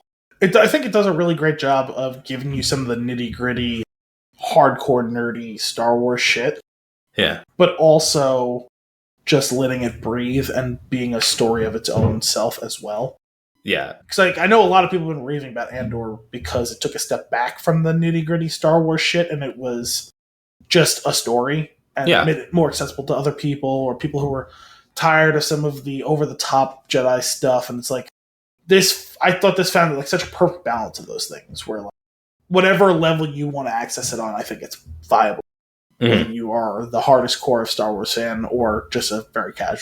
Yeah, like you said, it's so much fun. Like at this time, there's been enough passage of time, and I played through it a few times when it came out. Hadn't played in a couple of years. Played through it now.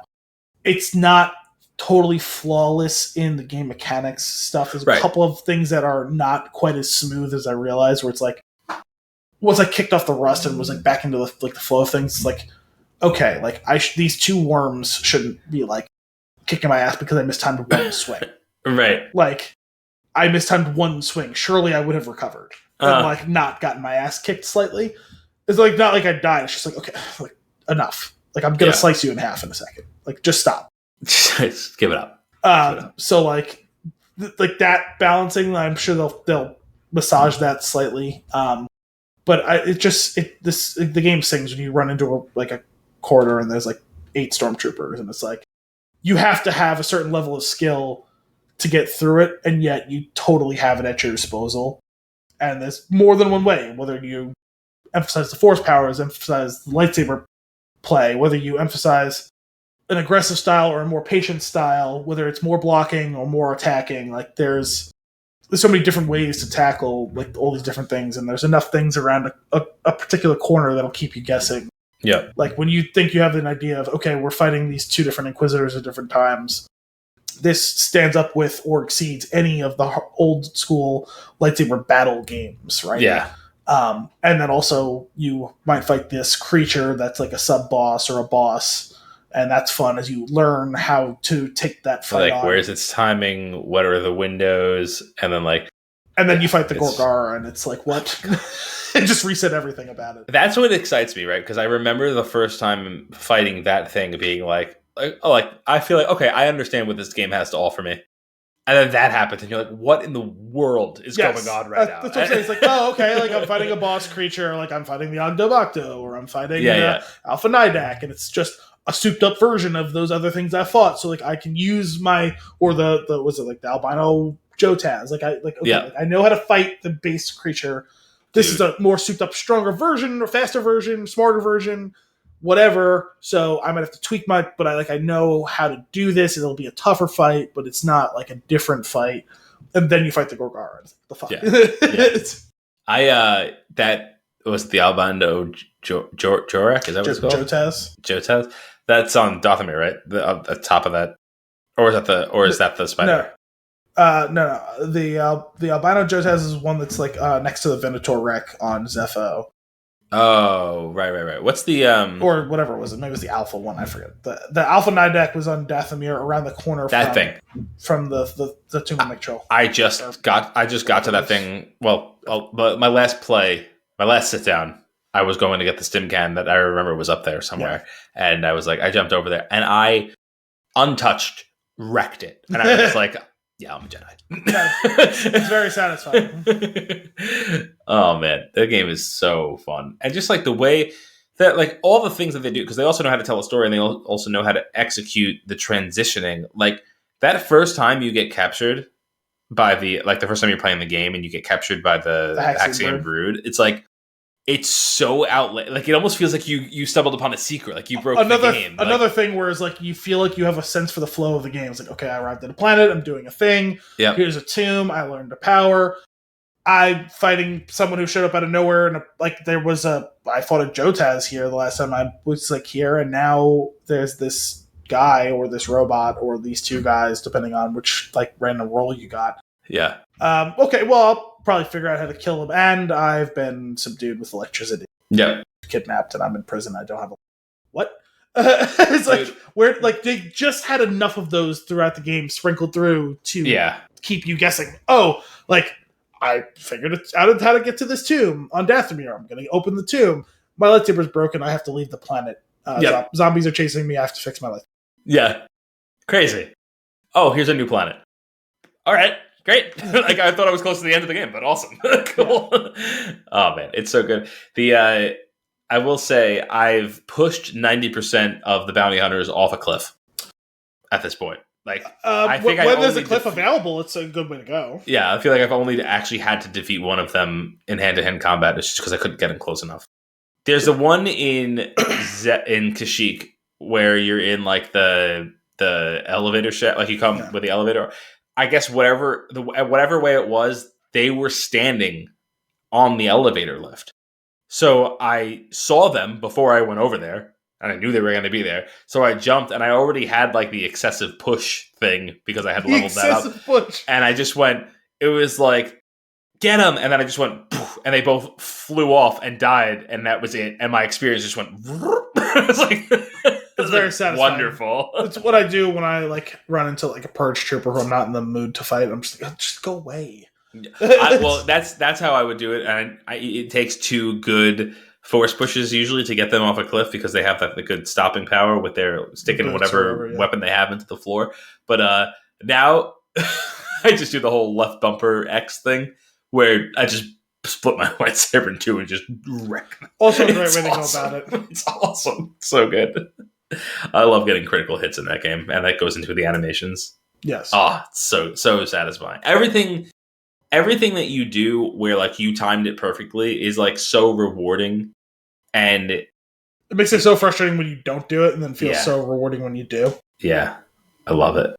The giant Bogdo jumping in from the top to kill what is it, like a third of its health with the downward strike. Amazing. Like you just like it almost feels like, ooh, I found a cheat.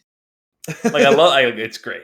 So if you haven't been able to tell by now, we're super excited for Jedi Survivor. Excited. I believe it comes out at the beginning of March. Mm-hmm. It's a sequel to possibly Anthony's new favorite game of all time. Maybe. He's been stuck on like Halo for like 20 years. Like, I have been, but it's so good. Gonna possibly. I'm not saying that like to like make fun. It's absolutely one of my favorite games of all time. I will say, I could do with a little bit less of the creatures that give me the heebie-jeebies. Yeah. I don't. I'm not well. I don't do well with spiders. Yeah, I don't know. And it's so cartoony that it really doesn't bother me.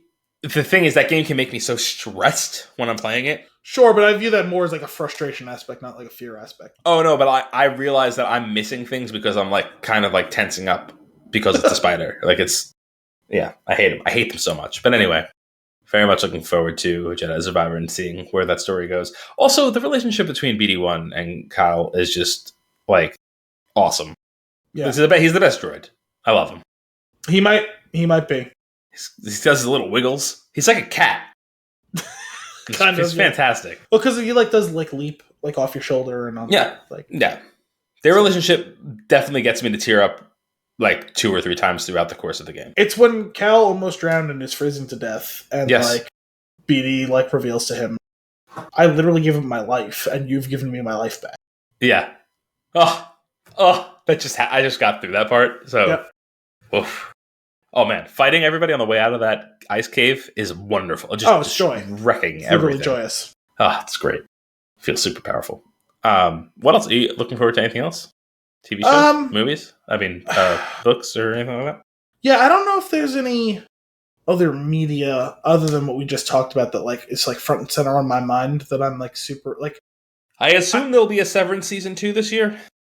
Maybe that's another thing that's like been like definitely part of the pandemic is like there's so many of the big shows are getting like the next season's going to be in excess of a year from their release, which is really like Andor is season 2 is not coming out this year, right? So I guess we'll get Ted Lasso this season. I would assume this year.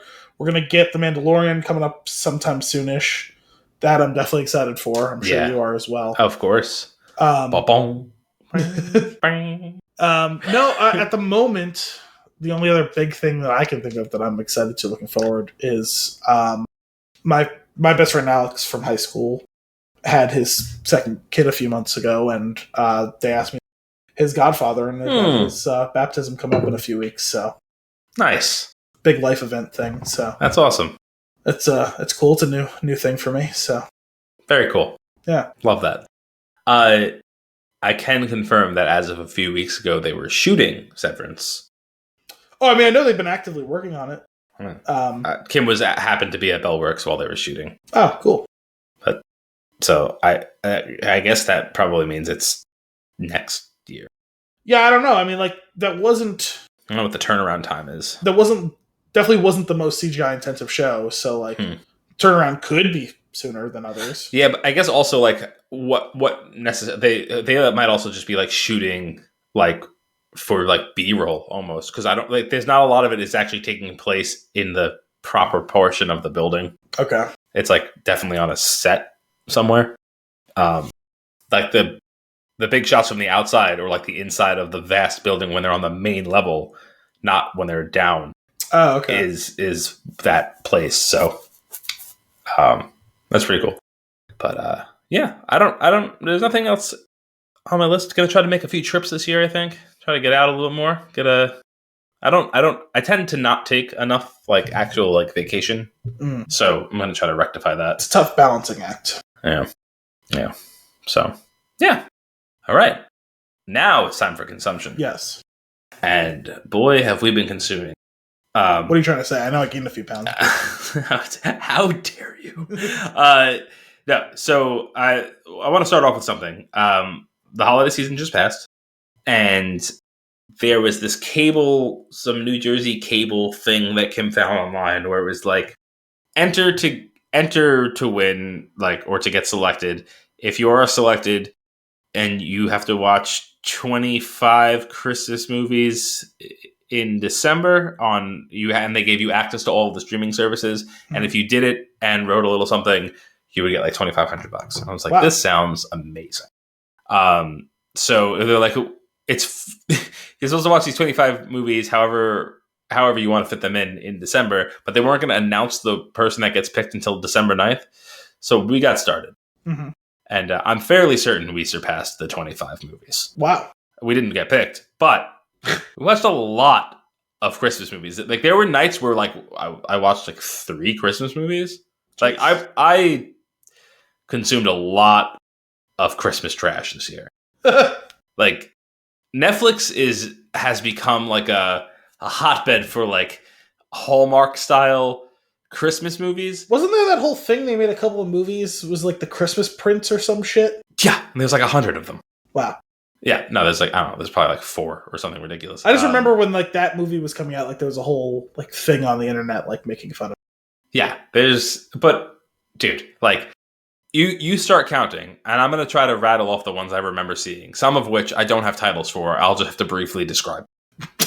So, a couple of classics. Obviously, I watched both Home Alone movies. Okay. I watched Die Hard. We watched Elf like 3 times. Mm-hmm. I don't know if you count that 3 times or not. Jingle All the Way. I'm going to put it once. Just Friends.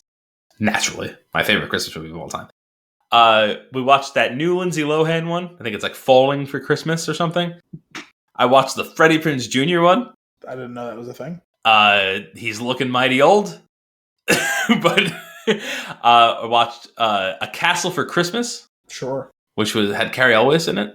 Okay. Doing a very Scottish accent. He was Wait, sorry.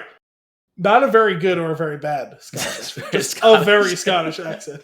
Yep. It was so Scottish you would not believe how Scottish the accent was. I watched A California Christmas.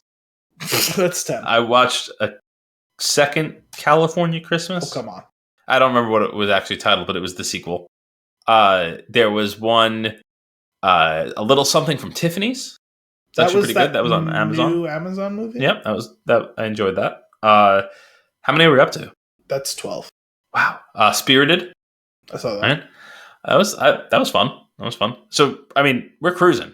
There's a lot. Single All the Way, which is a rewatch for me, but it's a great one. I don't know if you've seen that one. No. It's very good. The Happiest Season. Okay. It's another good one. Guardians Christmas. Guardians Christmas. Watched that with Elio. He loved it. Really? He loved the music. That guy's arm that whips around while he's playing the guitar. that he just lost it for that. Watched Muppets Christmas Carol. What am I up to? That's 17. 17? All right. We're doing pretty good. And these are the ones that I can remember. There's definitely a few that I don't remember in there. Oh, Christmas Chronicles. Okay. There was also a mystery on HBO, some mystery Christmas movie with this like little kid kind of playing detective. It was really good. I don't remember what it was called. Christmas Mystery? Let's call it that. It's good. That was fun. That's 19? 20? Yeah, 19. 19. So, man, I probably would have gotten this done. None of the old classics. No White Christmas. No. Go on.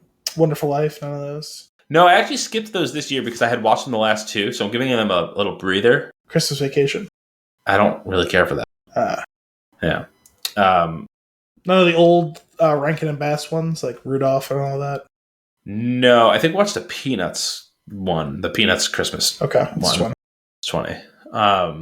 That's all that I Santa Clauses or anything. Oh, I watched Dash and Lily. It wasn't a movie. It was like an 8-episode Christmas series. It was really good. I enjoyed that too. Man, we watched an entire series amidst all these. There's a lot. There's a lot of Christmas consumption going on there. Yeah, that's 20 movies. That's 20, and I know that I'm not listing all of them. Okay. So that's crazy. Anyway, did you consume any Christmas? I consume Christmas. Oh, my knee! Oh, that hurts so bad. And that didn't make the microphone cut out? Of all things. Oh. Go on. Distract me. Yeah, so my Christmas season was at an ugly sweater party at Dominic's apartment, and nice. We had the Biolsi family Christmas, of course. Sure. Down in the Bronx. I think that was Stomach Virus Day. Stomach Virus weekend. Oh, was it? I know. I was also supposed to be at another party that I did not get to. Yeah, I know Carly was supposed to come, and then she had something else she had to do or something, and then your parents, I think, were still in the middle of the move for finishing. My mom actually had the stomach virus. Oh, gross. Yeah. It got everybody. Nice. Got everybody with my dad. My sister ended up getting it like a week later. Well, considering how many stomach issues your dad had the last several years, I think it's fair that he should sit this one out. My mom was like, he's probably got too much acid in his stomach that the virus can't survive. We had Christmas here. It was pretty quiet. We were supposed to have one of my aunts and uncles and cousins, and a couple of them ended up with COVID, so they didn't. Brutal. My cousin Dan and his family still came, so nice. It's good. And New Year's was just me and my parents and my brother and his girlfriend. So nice. Yeah, quiet holidays, and obviously we got some solid Christmas movie watching.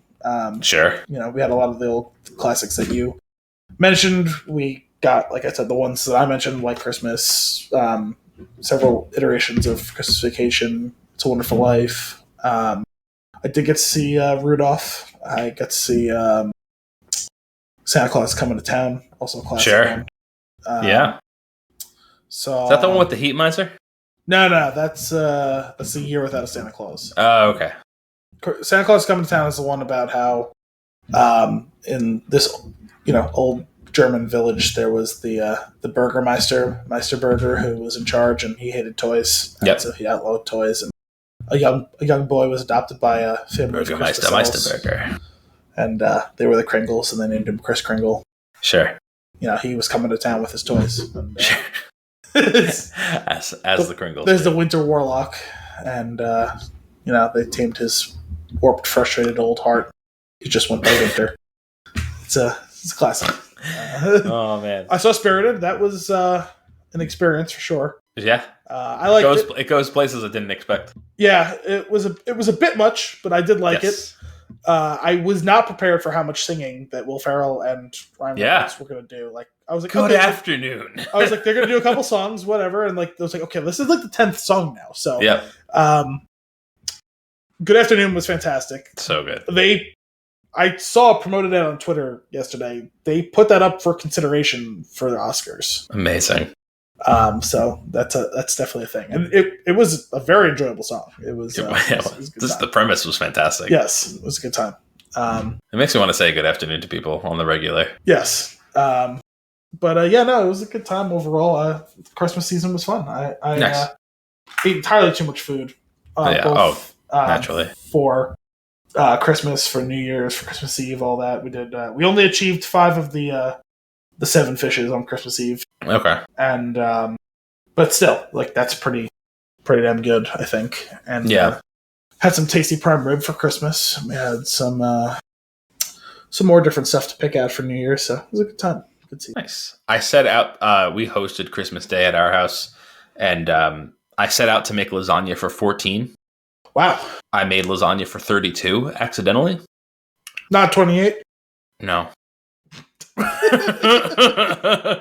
No, it was a lot. It was good. It was good stuff. Okay. But it was also, I made fresh pasta. Nice. Oh, you mean like for the actual like lasagna noodles? Oh yeah. I guess it's probably got its different pros and cons for making regular pasta, because you probably still would be making the sheets, but in this case you don't have to like cut them. But that might be its own sort of complication. I don't know. Yeah, no, it's actually making fresh pasta is really not difficult at all.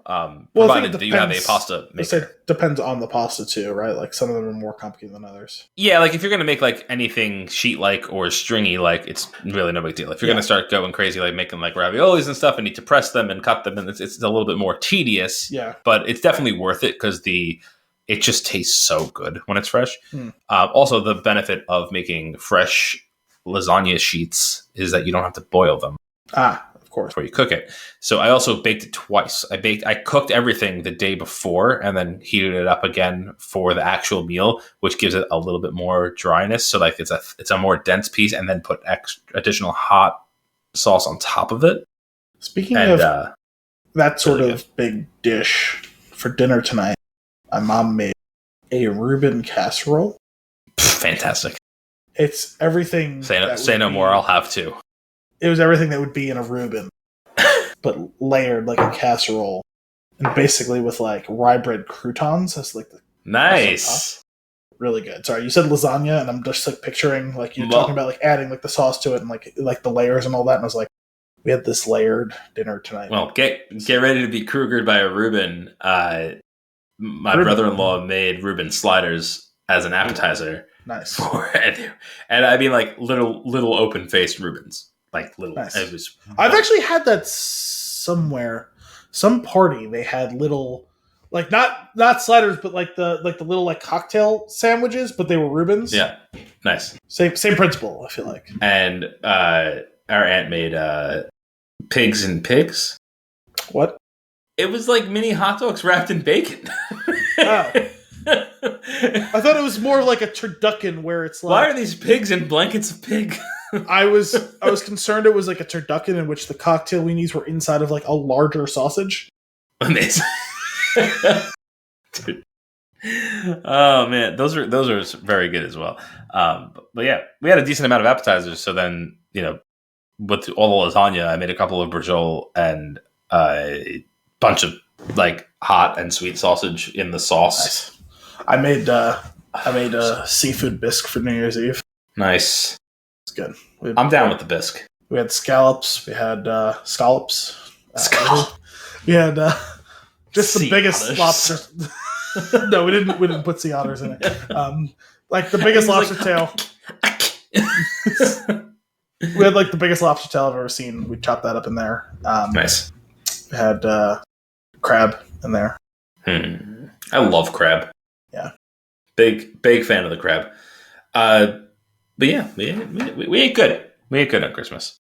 All right, so that's Christmas consumption. Yes. What else have you been consuming? Because I mean, I've got some stuff here too. So there was a handful of movies that I saw that we didn't end up doing for episodes, like Wakanda Forever, and that was good. Yep, same. I think I'm guessing we will do that. Okay. I think we should. I do want. It's been so long since I've seen it, though. I'd like to do it maybe when it drops on Disney Plus. Yeah, we'll do it around that time. A down the line one. Yeah. Actually, I think I wrote down some of these things. Did you watch Black Adam? No, God no. Oh man.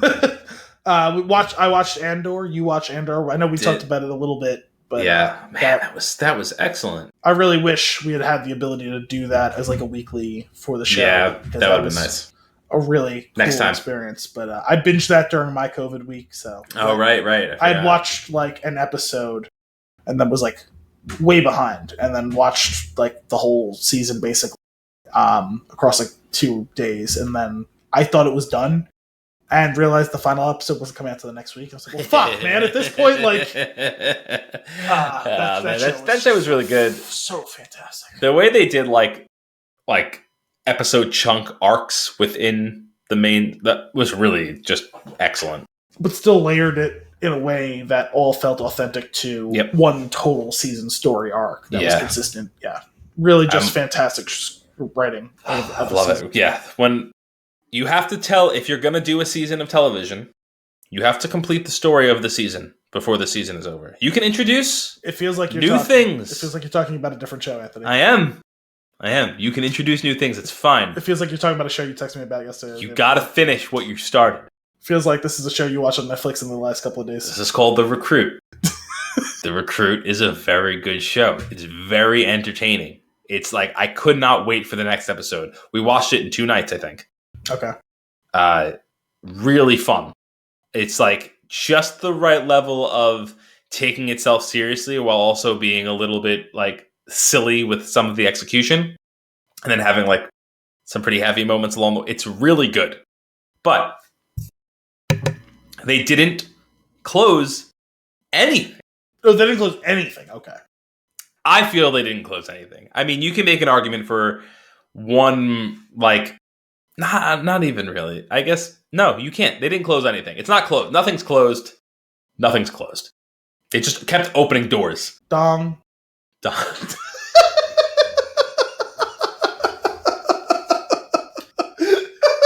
Amazing. Anyway, I watched that. That's on my consumption list. Okay. I also... Who was in that? Oh, you know what? I recognized so many people, and I don't know any of their names, so I'm going to look it up real quick.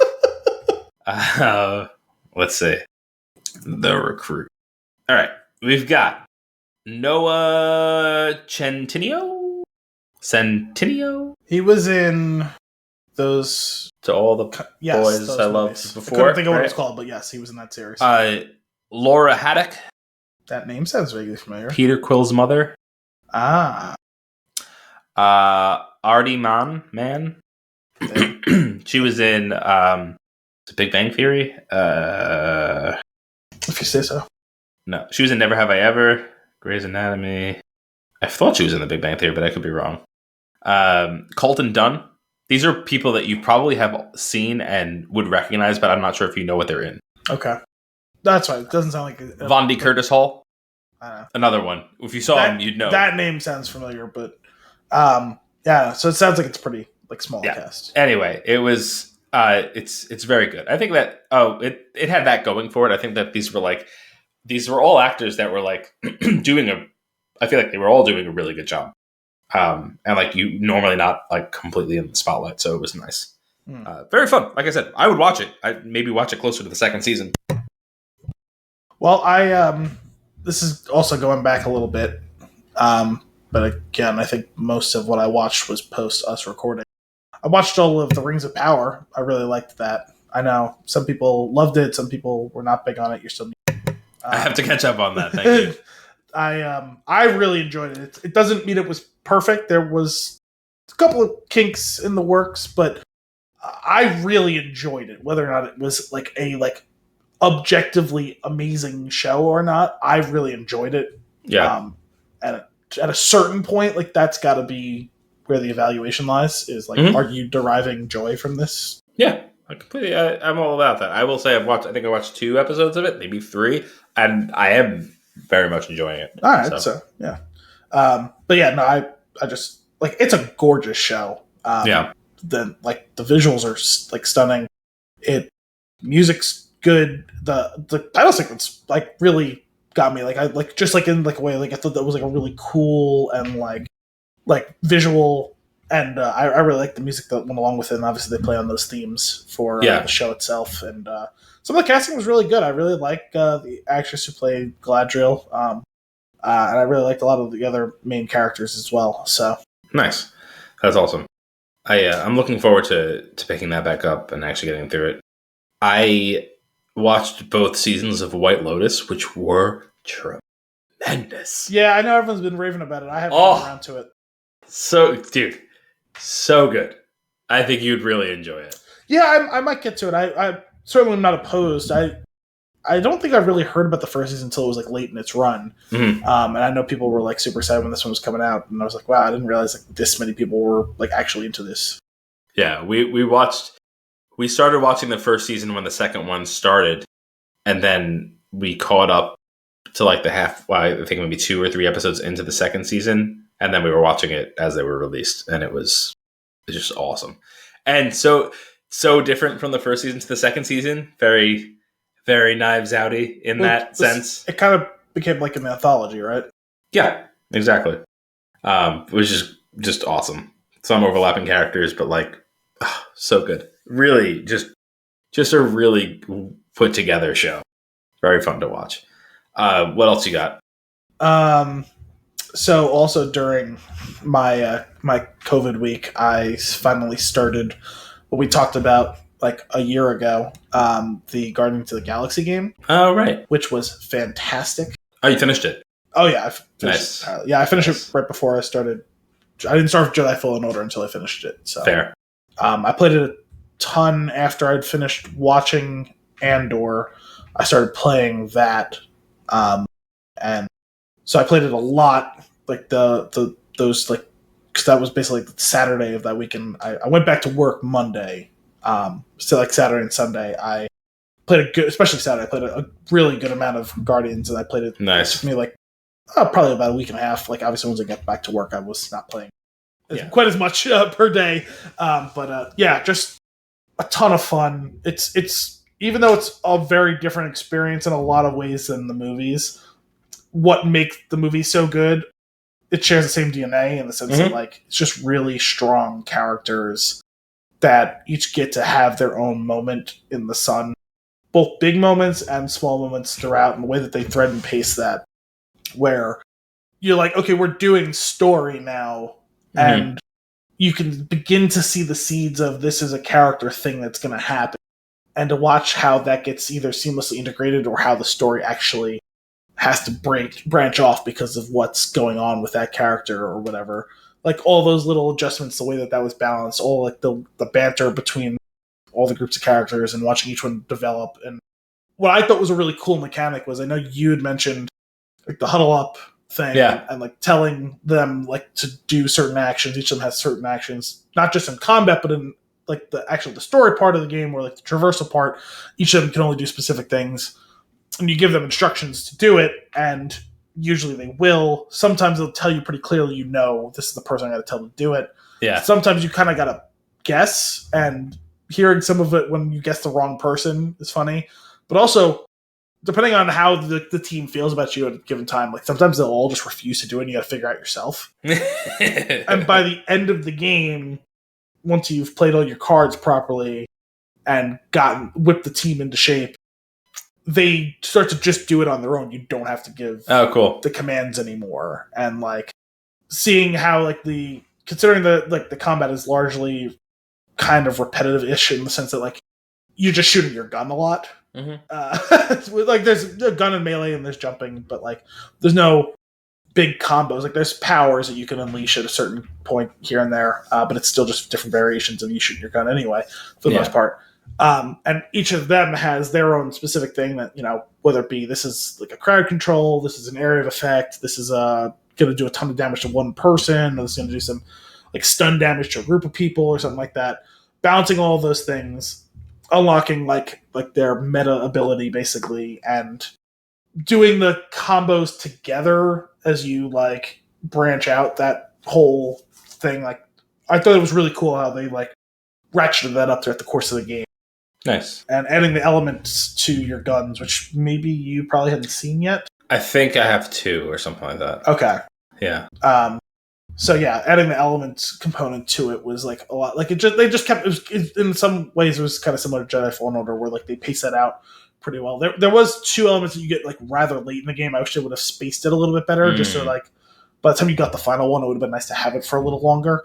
Yeah. In the game, but that's kind of a small nitpick. But I don't know, just like even beyond the core cast of characters, like the incorporation of Mantis and Cosmo and like all the Nova Corps stuff, and like the enemy is ultimately kind of ridiculous. Like it ends up being pretty serious, but like just like the ways that the story unfolds and like how you actually have to progress like very important story stuff later on in the game. I thought it was a really, really well done. Nice. I thought it was well voice acted, and just like the way the characters and the story was written, so fantastic. And to me, beyond just that, like enjoyment that I got from all of that, which is like it's absolutely a game I will go back to and play at some point. Mm-hmm. Knowing that the lead writer for that game is the lead writer for the next Mass Effect game, or like one of the lead narrative writers for the like that's such a like it's like, man, if they could find their way to incorporate the skill that went into this to that other thing I love so much, like that's exactly what it needs. Yeah, especially like multi-character conversations and storytelling, like that seems ripe for that universe. That's awesome. I'm looking forward to getting back to it. I jumped into Jedi Fallen Order. That's Guardians is one of the games that's like on my next up list to go back to, but I have a few, so I'm not sure which one I'll end up landing on. But I'm looking forward to I am looking forward to getting through it. It's fun, but it's one of those games that I started and stopped multiple times. I'm hoping that I can get back into it and I don't have to restart it, because restarting a game sometimes is like a killer for me, where like I end up not finishing it because of that. Yeah, sometimes it can almost be worse than learning from scratch, because you half remember things, so you end up getting things wrong. Yeah, but anyway, we'll see. One thing I do curious about the huddles, when the team huddles up together, you have to pick one of 2 options. Are you looking for something? And like, there's like words flying by, right? Or is some of them are easier to figure out than others. I think I really only got it wrong once. Okay. Maybe twice. But yeah, like you're supposed to look and like listen to what they're saying and try and pick out. And like if you notice a flash behind them, like a word or a phrase, and then you have to do your best to guess based on what they were saying. Like the 2 options it gives you, like which one you think. Sometimes it's pretty literal, like he almost verbatim says like what is on there, and sometimes like it's more like the spirit of it. Yeah. As long as you get that to match up to what they were saying, like you'll succeed in it. And gotcha. Like, that just turns things. It's a frenetic game to begin with, but that like ratchets it up to fucking 11. It gets a little nutty. Also, an aspect I didn't talk about it, but like still like within the keeping of all that, but like the way that they incorporate like flashback and dream sequence type stuff, yeah, like, it's really cool. It's awesome, really well done. I feel like I'll now end up getting back to that sooner rather than later. Yeah. We already talked a bunch about Jedi Fallen Order. That's kind of what I've been playing over the break. I like to around the holiday. I do like to get myself into a nice single player game and try to play through all of it. And Jedi Fallen Order scratched that itch a few years back during the holidays, so like I feel like it's a great one to go back to. Yeah. I finally started the Flash, like picking up on where I left off on the Flash. Okay. I watched all of the 7th season and half of the 8th season in preparation for the 9th and final season, which is starting in February. That's still going? Yeah, it's the last season. Okay. Still love it. It's very cheesy. It is very repetitive, but there's just something about it. The show's got heart. I really enjoy it. And at this point, they've traveled through time and messed up the timeline so many times, I think by design, so that so it doesn't even matter. if you remember how certain things, that's what it feels like. It's like reset. But it's just a fun show to watch. It's definitely done. So I'm looking forward to that. See what they do for the final season. And we actually, just before we started recording today, Kim and I started watching Wednesday. Okay, have you heard I'm of this? familiar with that. Have you heard of this Wednesday? No. It's pretty good. Pretty good. I'm intrigued. I'm ready to. I definitely want to watch more. Well, a good pilot episode because I wasn't crawling out of my skin watching it. Oh, nice. It's just it just got me like, oh, okay, what's going on here? Like that's what. Wait, no. In all seriousness, is that how she insists on saying the name, or no? That's how I. Why are you putting the D before the N? Sure. You know, I'm sure there's a reason. It's like it may not be a good reason, but I'm sure there's a reason. Yeah, no, it's probably terrible. Yeah, no, it's good. From what I've seen, people seem to be liking that. So good performances, interesting storyline so far.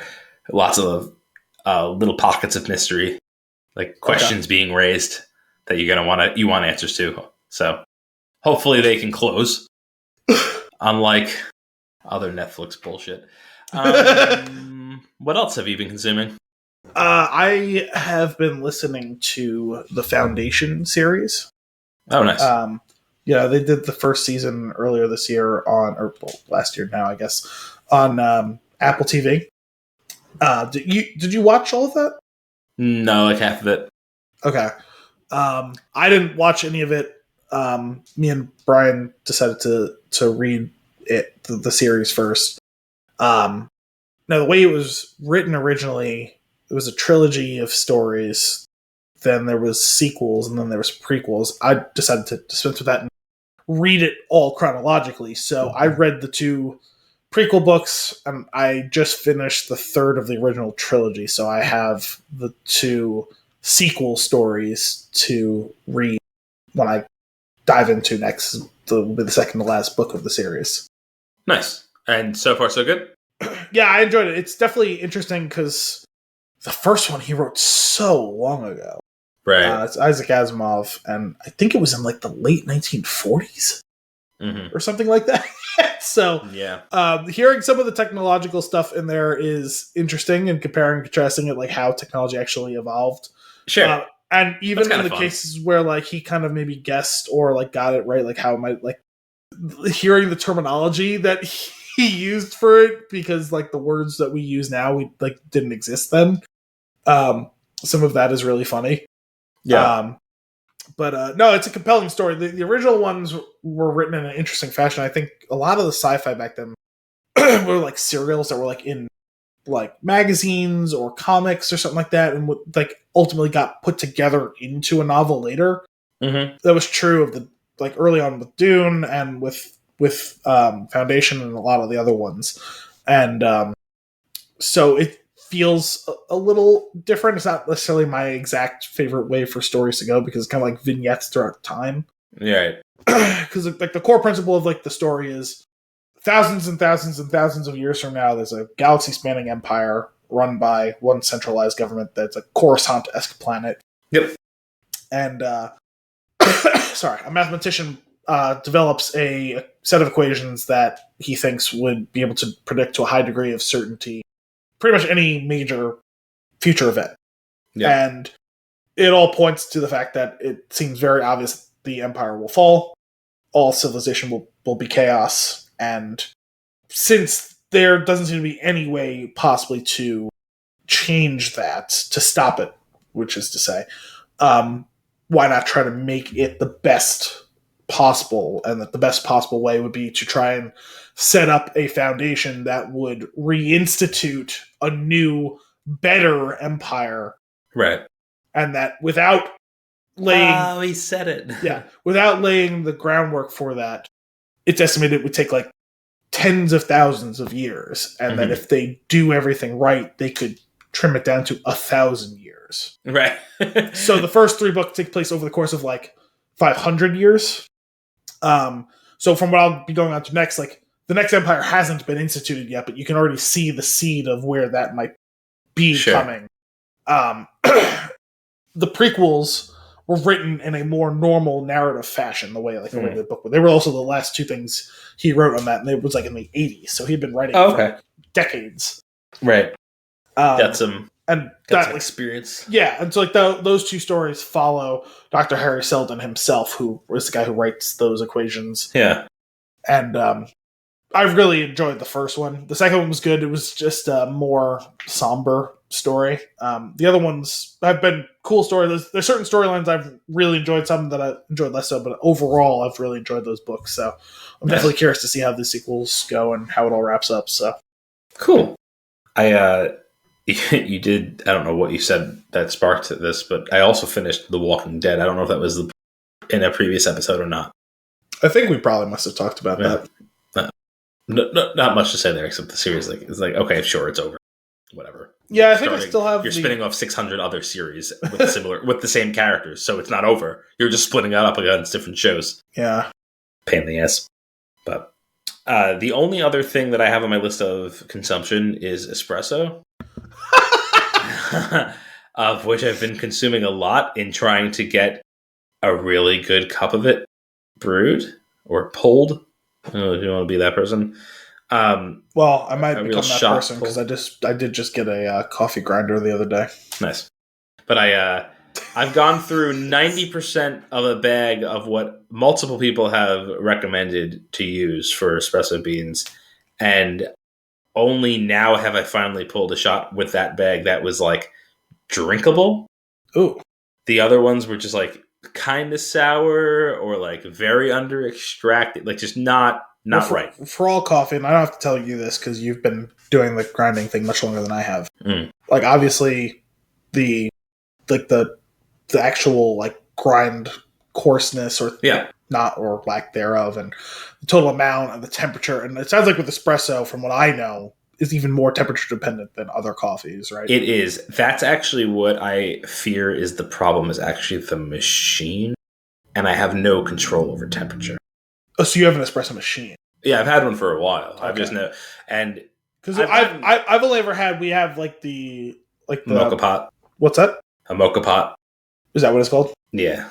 Okay. The ring, like basically the Demitas is like I think the company that made like the one that everybody has back from wherever. Well, I mean we have older ones and we have like a newer one. 2 silver pots basically with a ring in the middle where you put the coffee. Yeah, 2 houses and the water chamber. Exactly. Yeah. And that comes out. That comes out okay. I'm okay with that. I really like a good cup of espresso, and but we use this like just ground espresso grounds, like so. Yeah, like we're not doing it from scratch. So, but today I was like, you know what? Am I crazy? Like, is it just this bag of coffee? I mean, like every once in a while, like you can come across. It was. I mean, it was fairly recently roasted. It was. I'm grinding it fresh every time I pull a shot. It's like I tried almost every grind setting, every reasonable grind setting on my grinder. I've tried various levels of tamping pressure. I've tried various levels of weights of coffee ground into the portafilter, and it's just not. There's just something about it that I don't like. And I was like, you know what though? The last one that I pulled was the closest thing to good. Let me try one of these other coffees I have. Pulled it. Delicious. I was like, you son of a bitch. I've been burning through this coffee thinking that it was me, and I'm pretty sure I just don't like the coffee. Either that or it's a bad bag. It's very possible that like the beans are just not as fresh as they were supposed to be. That's possible too. Like, you know, you expect a certain level, but like even if they get the process right 99% of the time, there's going to be 1%. And if they make 1,000 bags, like, you know. Yeah. Like I feel like good espresso has, like, in my opinion, what I like, I should say, like has like almost like a syrupy thickness to it. It's not like very thick, tasteful but like thickness? It's got texture. And like it was coming out watery, regardless of what I did. It didn't have a great crema. But if it was coming out watery, that to me speaks to like the grind quality and like how the density, like how many grinds you use. How much, and then how well it's packed, and can the pressure actually is it holding the water back enough with the pressure? And those things I have no insight into because I've never used an espresso. Well, that's the problem is I have like a very entry level espresso machine. Okay, that is like on, or not. And like, so it's also possible like that's the reason. Like it might be a finicky product that requires a higher level of specificity in the machine.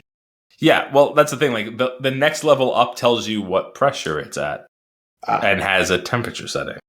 Like mine doesn't have either of those things. So it's possible there may be an upgrade in the future, but we'll see. I'm going to see if I can get it going first. Well, the question is, if you can make other delicious espresso, like, is it worth getting that? Right. That's why I want to work out what the actual issue is before I go down that route, because I do enjoy it, and it is fun to make. It's just not fun when you put all that work in and it's not good. Well, I got a Christmas gift. It was bourbon-soaked coffee. And I was like, awesome. Nice. I was looking at it, I was like, wow, that sounds really cool. These are whole beans. Yeah. Oh, and you don't have a grinder? We don't have a grinder. Amazing. My mom got it for me. I was like, this is a really cool gift. I said, but is there a gift that I don't see here? Because it was like one of the last things she gave me. I was like, is there a gift I don't see here? Because like these are whole beans. She's like, no. I said, yeah, no. It's not the most prominent word, but it does say whole beans. So like, I would love to drink this. I just cannot. But I'm gonna need to buy a grinder now. She's like, well, now you've officially leveled up though, because when you grind it just before you make your cup of coffee, the difference is insane. This is really good, and I really like a dark, full-bodied roast. But this is like a blonde roast. Like they roast the beans, soak them in bourbon. Oh, sorry, no, they soak the beans, then roast them to boil away the alcohol, but the sugar stays behind. Like and it does legitimately, from when you open it, it smells like bourbon. When you drink it, it tastes like it. It really does. And it doesn't taste... I'm going to need you to bring some of this coffee to me. Fake or cheap. Like, it tastes like bourbon. It's good. But it is very light. It tastes really good, but it's just like out of the ordinary from what I would typically drink. Sure. In that regard. But I had a couple of cups like Saturday and Sunday morning of this past weekend. So nice. Yeah, I've consumed a lot of coffee, trying to make espresso, and then testing the beans out in other variations. But I pulled like 10 shots one day. I didn't drink the whole shot.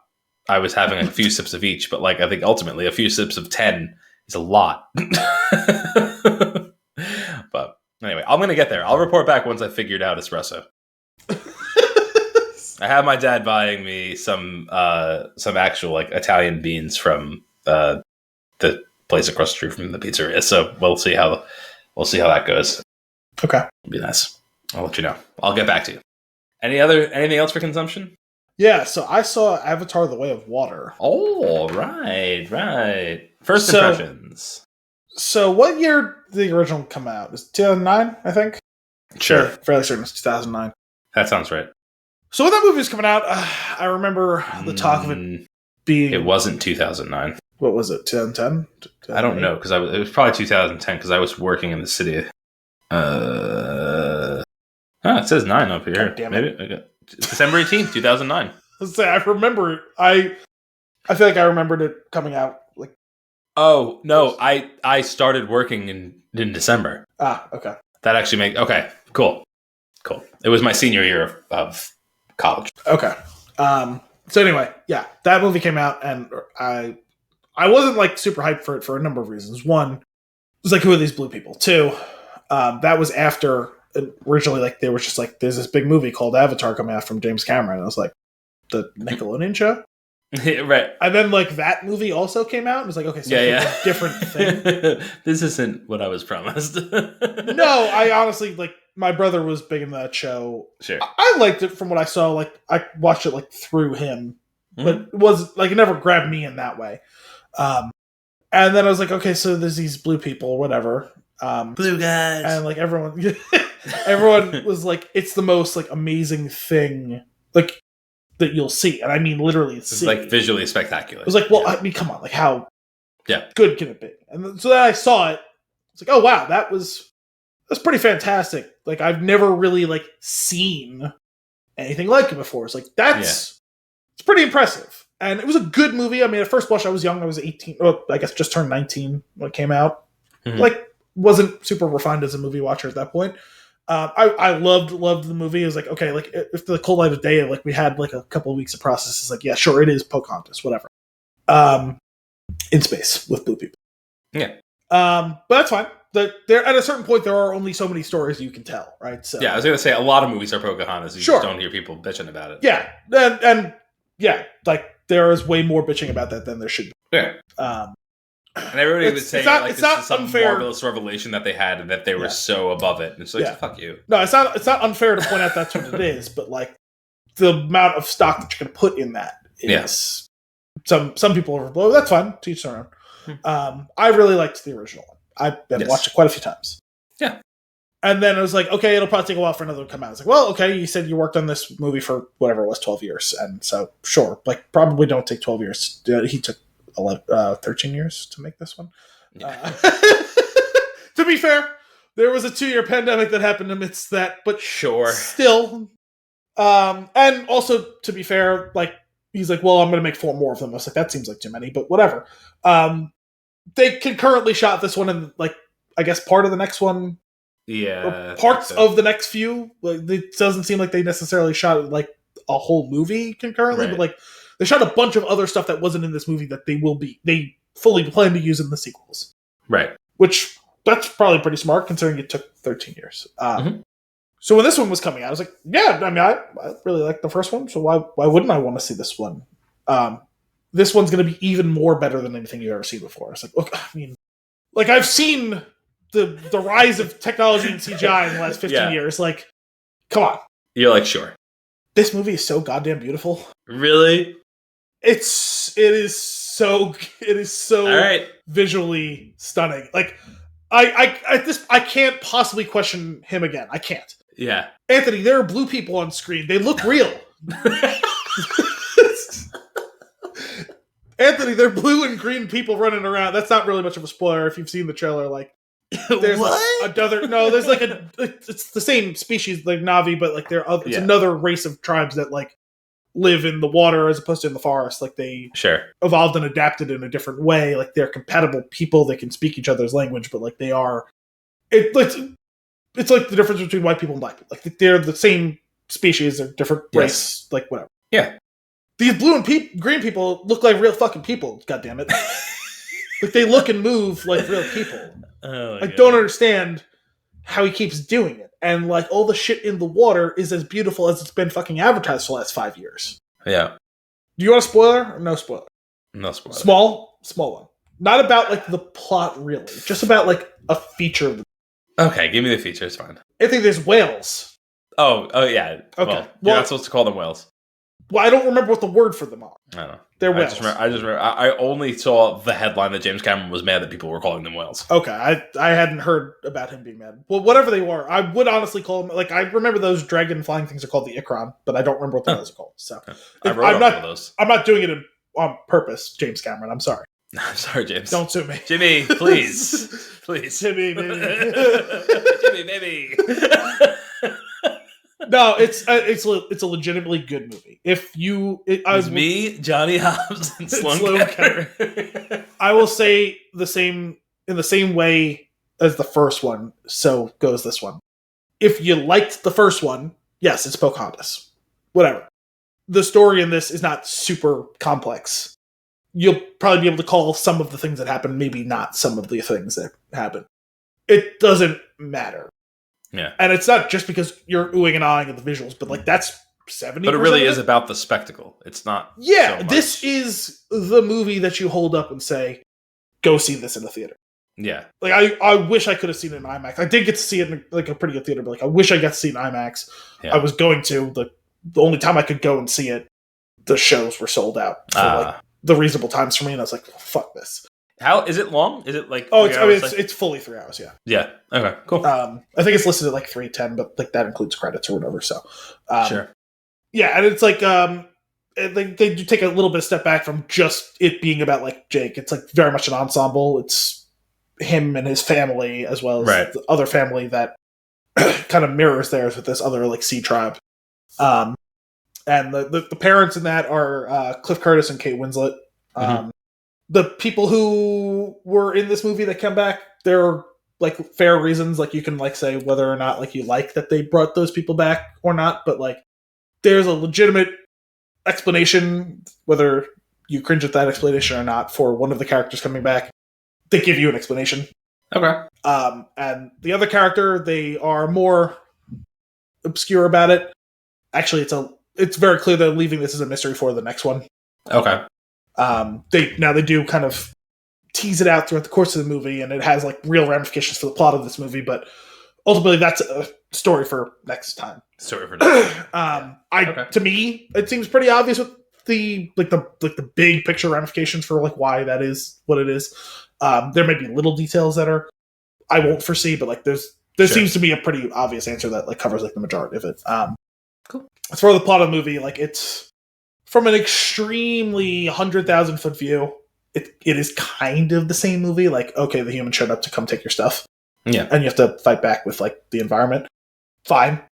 That's not really, it's not really the same movie. Like there are legitimate differences to it. But like there's big swaths of this movie where it's like, let's connect to this like this giant like Lapras looking thing from Pokemon and swim under the water and see some cool ass shit, or let's develop our understanding of this, or let's swim with this whale like thing. I'm sorry, James. And let's just do badass shit in like nature that's like not cool. Actual normal nature, and like, hey, look, it's nighttime and there's bioluminescence that looks gorgeous. Yeah, I definitely want to see it. I've been meaning to rewatch the first one because it's been a very long time since I've seen it. It was on TV a few weeks ago, and I probably saw like 40% of it. I've seen the movie enough times that like I didn't really need a refresher. And honestly, like if you remember the broad strokes of the original one, like you'll be fine. Like you'll be all right. All right, that's cool. I would say if you have the time, there's no reason not to watch it. I mean, I have it. I might as well watch it. But I never got down. I was thinking about it and just didn't have the time. And it's fine. Honestly, it's fine. Nice. I'm pumped. I'm definitely. This is a good time. Forward to seeing it. Go see it in a big theater. I will. I will try. Anything else for consumption? That was quite a bit. Yeah, sorry. I wasn't expecting it to go quite that long, but like I didn't really talk to anyone about it, so. Well, I think that was... Oh, the only other thing was, I know I mentioned brief to you a few weeks ago, but I started watching For All Mankind. Oh, okay. Good show. I think I'm like halfway through the first season. I've been taking it pretty slow. I watched like a couple episodes when I was sick, and then like an episode a few weeks later, and like an episode a few weeks later, and an episode a few weeks later, so. Good show. Nice. Well, with that, I think it's time for our flick of the week. Glass Onion, a Knives Out mystery. Released in 2022, rated PG-13, 2 hour and 19-minute runtime. Your IMDb synopsis. Famed Southern detective Benoit Blanc travels to Greece for his latest case. Really, IMDb? That's it? I mean, sure. But like... I mean, I guess they extremely didn't want to let you know what it... I mean, honestly, like you're either here for another Benoit Blanc mystery or you're not. That's fair. But at the same time, it feels like this was written when there was an announcement that this was coming, and then they just never updated it. Yeah, I guess that's possible. You know what I mean? Very funny. Will you want to give us your tweet length review? Sure. Patently ridiculous, and I mean that in the most complimentary way. 8 of 10. Nice. I got silly, campy, and just the right amount of over the top. A wonderful visit with our good friend Benoit and the new menagerie of fools. 8 out of 10. What was he? Was it just a bunch of jackasses? Yeah, you bunch of jackasses. you, and they kept saying you assholes, right? Or maybe it was a bunch of assholes, whatever. A bunch of assholes. This movie was, so I've heard from a few people and read a couple of the quick impressions that like people were disappointed in it or like didn't care for it. I don't know. I don't know. I haven't gone back to ask. I have one friend that I'd like to pick his brain about. Yeah, I mean, I'm not saying you can't. No, you can. It's like I thought this was a fantastic follow up. I just can't. Yeah, I can't imagine if you liked the first one, right? Like you could still prefer the first one. Yeah, I would say I probably still prefer it. Yeah, I think the first one is a more traditional like murder mystery type movie, whereas this one like kind of tries it's I mean like it's got layers, right? Is the murder mystery concept that they were going to have the murder mystery dinner weekend and the actual murder mysteries within it and like the multiple possible, like there's obviously intentionally so there's layers to it, but it was all right in front of you the whole time, which is pretty great. Also, I like the big twist happens much earlier in this than in your traditional similar movie. Yeah. And then you get like a hard reset as you try to put the pieces of the puzzle back together that you didn't necessarily realize were out of place at that time. Right. And so like it leads to like a kind of a more traditional ending where it's like, okay, like what's the quote unquote twist at the end? Most people probably kind of saw coming to whatever extent. Sure. I will say though, the one thing that I think Knives Out has over this as far as execution is concerned is like everything was there in Knives Out. It was there. Nothing was hidden from you as it was executing. Like they maybe would mask it slightly by something else happening also, but the information was presented to you at some point along the way, and then they piece it all together in a marvelous way when they unfold it at the end, right? Mm. In this one, there's a very significant piece of it that is hidden from you, the viewer, that you can't really know unless I missed something that you can't really know until they tell you about it. What piece are you talking about? The twin, where obviously there's going to be spoilers. But the twin aspect. Yeah, I guess so. It's like that's the actual twist, right? And it's a good one. Yeah, but it's not what I appreciate about like something like Knives Out was I feel like if you were to go back, you're like, oh my god, like yeah, there's the thing, like there, it's right there. So, well, the one thing I will say is, while it's more obscure, they are hinting kind of all along because they kind of keep saying like, why is she being? So what is she doing here? Yeah, why is she being weird? That's true. That's fair. And I think like those cracks are there, right? And also like. Well, there's three things that work in conjunction. When you realize it later on, right? Because they are all not just confused why she's there, but like how she's behaving. Mm-hmm. There's the fact that Benoit wasn't invited, but has an invitation, and there's what's his name's reaction to her. Yeah, because his reaction.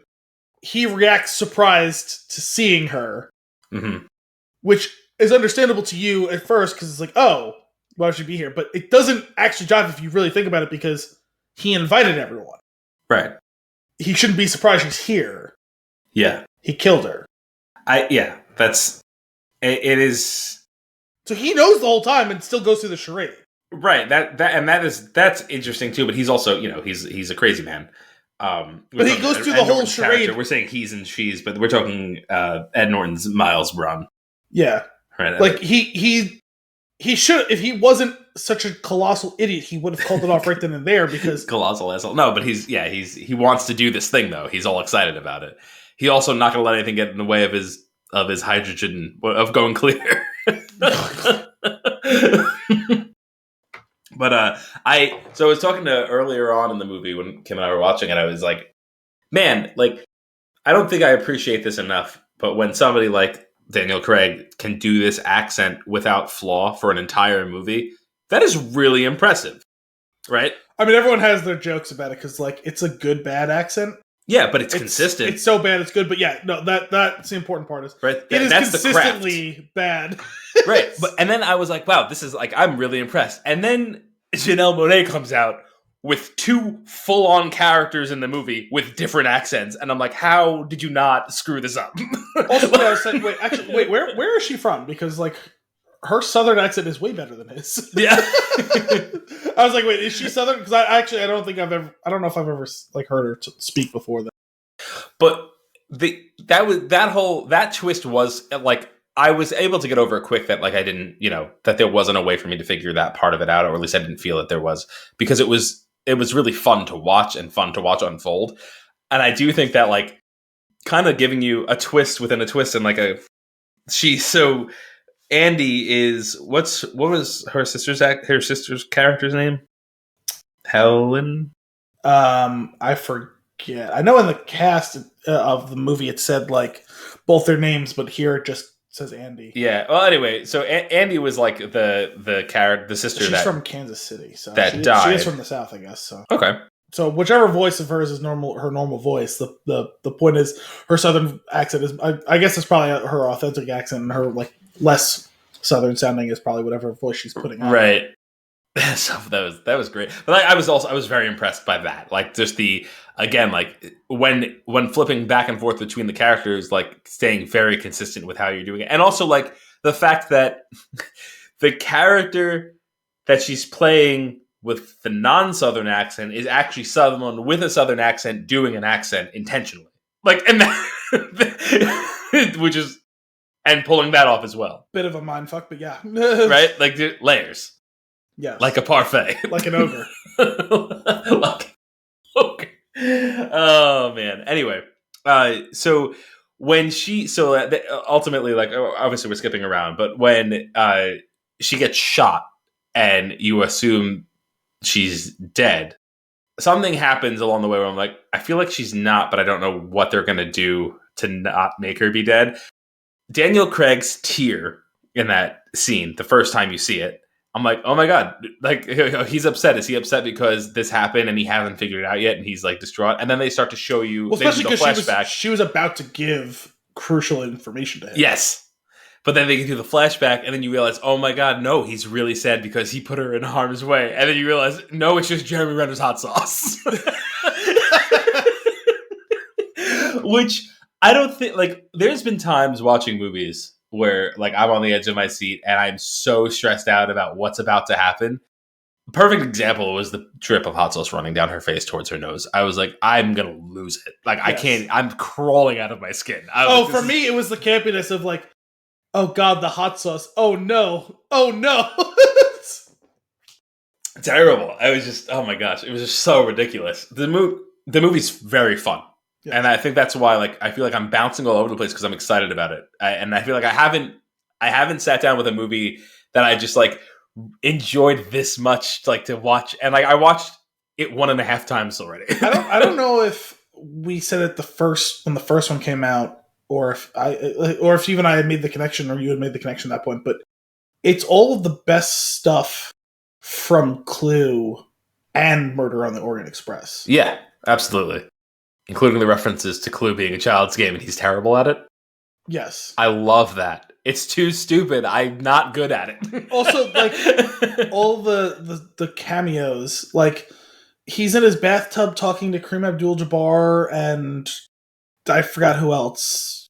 Natasha Lyonne. Yeah, so random. And I forget who the other two were. One of them is, oh my gosh, why can't I, hang on, let me see if I can pull them up. They were all like pretty famous in their own right. Yeah. I guess it was kind of perfect that Natasha Lyonne was in that because she's in that other show he made, like, that was shot near me. What is it? That's that show that they're doing for Peacock. I don't remember what it's called now. I remember I told you a few months ago. Vaguely, yeah. But she's like one of the stars, if not the star of that show. Stephen Sondheim? That's the other person that was there? Oh, Stephen Sondheim. And then, well, not in the same scene, but the Serena Williams cameo was also really funny. At one point, I got up out of the room and I was mostly watching, so I don't know if that happened then. What was the cameo that she was in? They were in the gym. It was Benoit Blanc and or Helen. What was her? I can't remember her name. I feel like it was Helen for some reason. Yeah, let's go with that. It was Helen, right. And Benoit were debriefing something that had just happened in the gym, and there's what looks like a picture of Serena Williams on the wall, but it's actually just a video like call that she's on because she's paid to be there and do a personal training lesson at any point. So that was definitely when I was in the other room then, because I don't even remember that. And then she's like, does either of you want a session? And she's like, I'll give you your money. It was so silly. Also, so mostly I was talking about the bathtub scene, but also why is Ethan Hawke in this movie? He's in the movie for 90 seconds. I have no idea. It was funny, You're fine. Yeah. What is this? You're fine. It's funny. I actually thought that whole sequence was hilarious because from the first moment that he shoots somebody in the mouth with that gun and slaps the wrist bracelet on him, I'm like, oh my God, this guy just has like a cure, like a complete like antibody. You're not getting COVID. That's the whole point. Like it's like this rich asshole. That's really what they're trying to drive at. And I just thought that was so funny. And also their reactions every time they got shot with it. Yes. Oh god. Also, what Kate Hudson's mask, which was like mesh. Yes. Oh my god. And then she says, I couldn't breathe with that thing on. Yeah. Oh my god, that killed me. I think my favorite improvised mask during the pandemic was... It was Angela Lansbury. That was who else was on the call. Oh my gosh. My favorite improvised mask that I saw was... So, I've never seen the machine that your sister uses, because she has sleep apnea. Oh, yeah. And my dad does as well. But it was the mask attachment that you use for that, the one that covers the whole nose and mouth, because I know some people have the one that just goes like up the nose or whatever. Sure. But there's the one that covers the whole nose and mouth. It's one of those. And that's it. Like, there's supposed to, like, there's an elbow joint. Yeah. And then would be a tube that goes into the machine. Like, that's how the sleep apnea machine works. And there was a man wearing one of those on his face. Just walking around like Gonzo. Yes. with no tube, just the elbow joint. Amazing. That's just open. So he's just breathing in and out regular air through a straw. Yeah. That was my favorite. Direct. Straight shot. Right to the nose. Yeah. Amazing. It's so stupid. But on the cameo train, not here. Ignore me. Oh my god, that guy cracked me up. I forget what his name is. My buddy Andy or whatever. Not Andy. Whatever it was. He's just going through some stuff. He's just hanging out here until he. Yeah. What was his name? But that guy is in Daryl. That was the character's name. Oh, okay. Noah Segan. Segan. He's in all of Ryan Johnson. He puts him in his movies. He was also one of the detectives in Knives Out. Was he? Yeah, one of the cops. I don't remember. Probably because he didn't look like that. Well, sure. But the other cameo, maybe my favorite one, is the clock. What about it? It's Joseph Gordon-Levitt. Well, he's voicing the clock. He is the voice of the clock. I don't think I processed that there was a voice. It is a person, him, just going, dong. I didn't know that. Okay, that's funny. It's just wonderful. It's just, you know what I love about that is, like, I feel like what I've gotten out of Ryan Johnson is that he loves movies. I feel like probably the way that we love, like actually really enjoys them is what I gather, and then just finds a way to have fun while making it. I feel like he's a more Hollywood aligned Kevin Smith, he's having fun. And I feel like the people in the movie seem to also be having fun making it, and that's probably has a lot to do with the direction. I'm sure. And like, it just makes me so excited for more of these, hoping that there's more of them. There's going to be one more at least. I will. Netflix bought 2. I will watch the shit out of these. Yeah. I mean, there was just so much. Again, going back to from the beginning of the episode, we talked about like the ridiculousness of like the way that some of the banter is written, where the stupid lines that where he's just saying the wrong words or things that aren't words.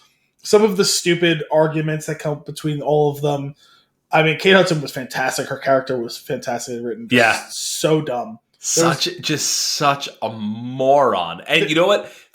What makes it even better is having Peg, her assistant character, there the whole time to like basically be cringing through the entire experience.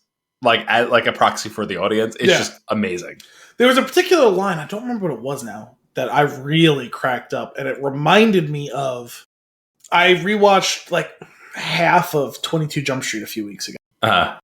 And it had to do with when... because the whole thing was like, do it like the first one, it's the exact same case, all that stuff, and they're trying to figure out like the different... Like, no, it's the same exact thing, we just have like a 50% bigger budget, like all that stuff. And there's like a scene later in the movie where the captain tells them, just figure it out, but with no budget because we blew it all on the big chases. Like, can't afford any shenanigans. Like, you gotta like toe the line. And Channing Tatum was like, but you said we had Kate Blanchett. And he was trying to say we had carte blanche. Yeah. And there was a line that she said in there, which was like in the same vein is that, and I don't remember what the line was now. Where like I was like dying laughing because I figured out what she was trying to say. Yeah. I don't remember what it is either. I do know what you're talking about.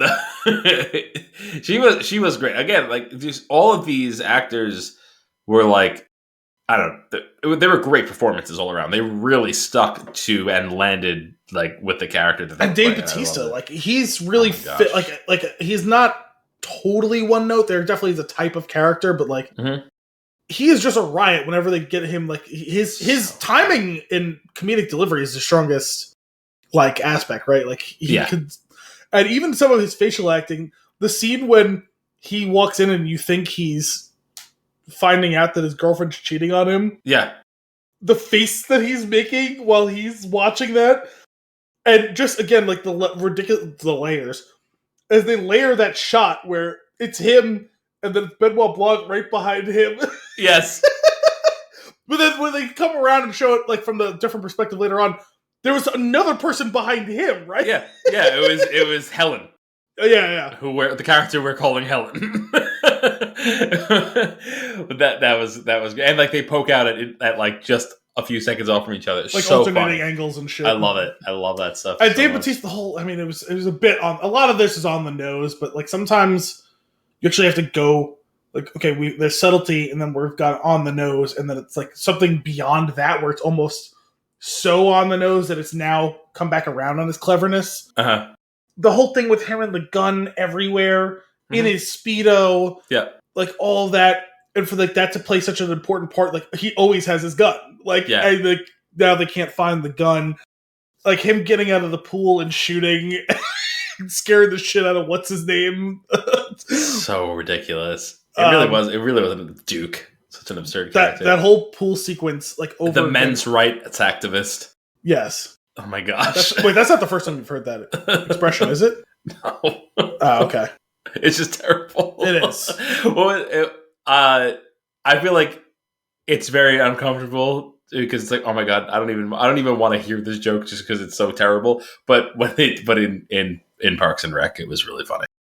I forgot about that. There's a whole character and group around it. It's well, I know Dennis Feinstein was some of that too, but well, yeah, he was just an asshole. This was like, I think it was around like the pie baking thing with Leslie has to do makes the pie even though she doesn't want to, and like kind of to support Ben, and then the men's rights activists come to the to the thing, like, and they're just like so upset about it. But that character is reoccurring within that episode, and then multiple other times. It's just too much, and she's just like, anytime he's around, she's just like, oh god, it's just like, yuck, get out of my face.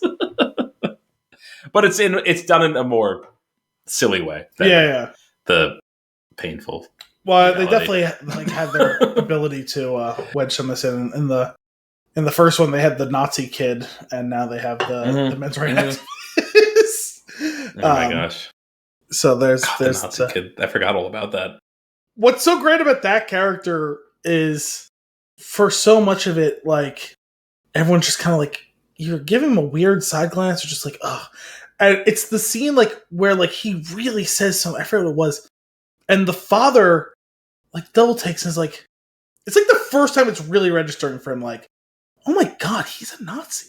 Yeah, like, you know what I mean? Like, it's the first time where it's not just like, oh, he's annoying me, or right. Oh, it's not that he's not serious about it, or whatever. It's the first time where he's like terrible. Oh my god, he like is actually a Nazi, isn't he?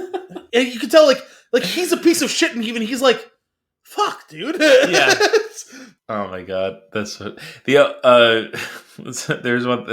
I have this cast pulled up, and Jessica Henwick's Peg is still front and center on it, and it just I had to get this out before I forgot. But the please tell me you didn't think a sweatshop is where they make sweatpants. That was definitely her standout moment.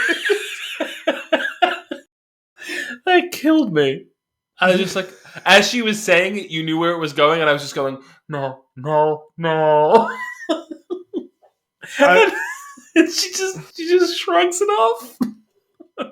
Didn't shrug it off. She's like, well, yeah. Yeah. I mean, it's workout clothes. Oh my gosh. It was interesting watching.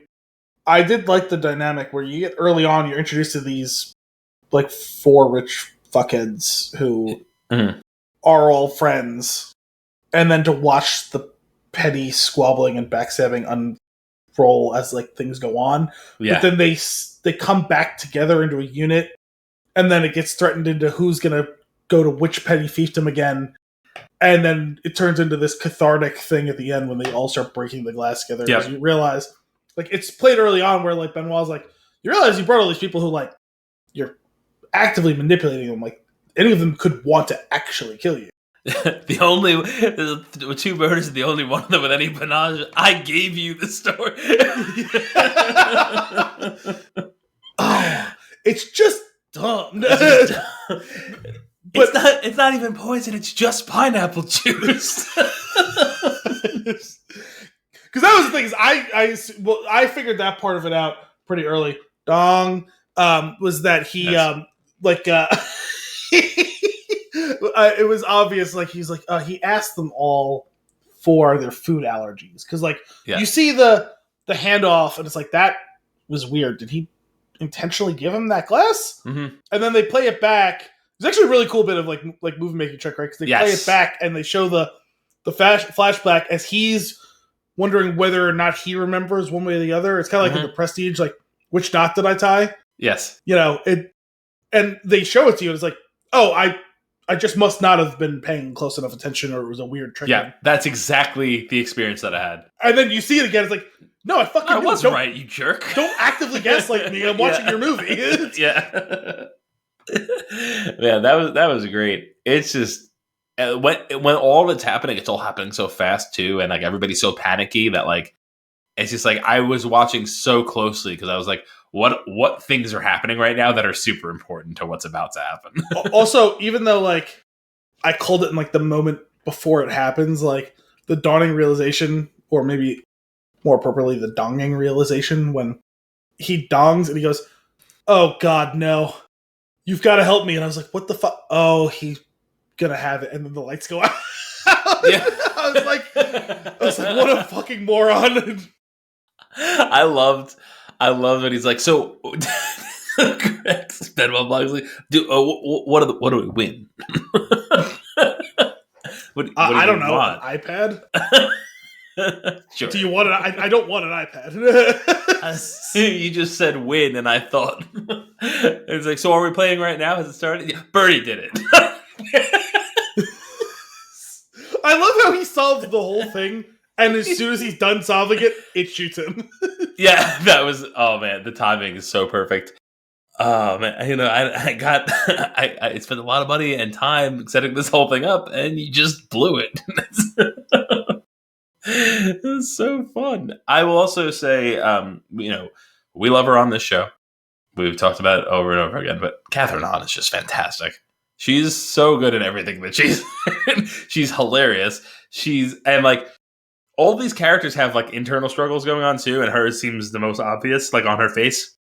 Like anytime somebody's like, she's just like the senator housewife, and like she's just like feels so like you see the feet like in her, because she's like trying to do something, but also like realizes she's like caught up with this group of people. She knows how bad the situation is, and she's just wonderful. And her delivery is so great, especially when she's ragging on Bertie and making fun of her. Yeah. Oh my gosh, it's just that got me so like she had me cracking up. But she was like, "Oh my god!" And it's like it's actually a song. Are you making fun of me? Like, yes. She's wonderful. The puzzle boxes it was a really fun and exciting like intro, like when they were all like trying to figure it out and open, and you're like getting the introduction to the character. Kim and I started laughing hysterically when Janelle and I just started beating the shit out of it with a hammer. I don't have any time for this. And then when Benoit Blanc is talking to Miles, and he's like, just a couple of children's puzzles, very simple, really. And you can see how disgusted Miles is. Defeated. It's not disgust, it's defeat. Well, it's great because the whole movie is just clowning this guy who thinks he's the smartest person in the room all the time and realizing how fucking stupid he is. Yeah. And it's 2 hours of him coming to terms with how stupid he is. Yeah. How dumb. It's just so dumb. And it's like, that's great. I also like that was very clear, like what I was saying earlier. You dim-witted, brainless jackass. It was also like, I thought this was one of the moments where like they were talking about the whole thing with like the movie, like where it went full fourth like wall, where so many of these auteurs, as well as so many of these like kind of highfalutin like concept movies, are presented, like they call them puzzle boxes. And for it to be so simple to figure out, it seems so complicated, but really it's not. And then for him to come out and say it, like, and to watch the defeat on his face, like, it wasn't just meta for all of those types of movies, but also for this movie specifically. It was like, okay, like, yeah, I did the one that was like super clever and you have to figure it out. I'm not doing that again. I'm going to do something that just looks like that, but it's actually super simple to figure out, because that's what this movie was. Yeah. It was basically pretty simple to figure out. Mm-hmm. Like it was what you would expect it is from the trailer. Yeah.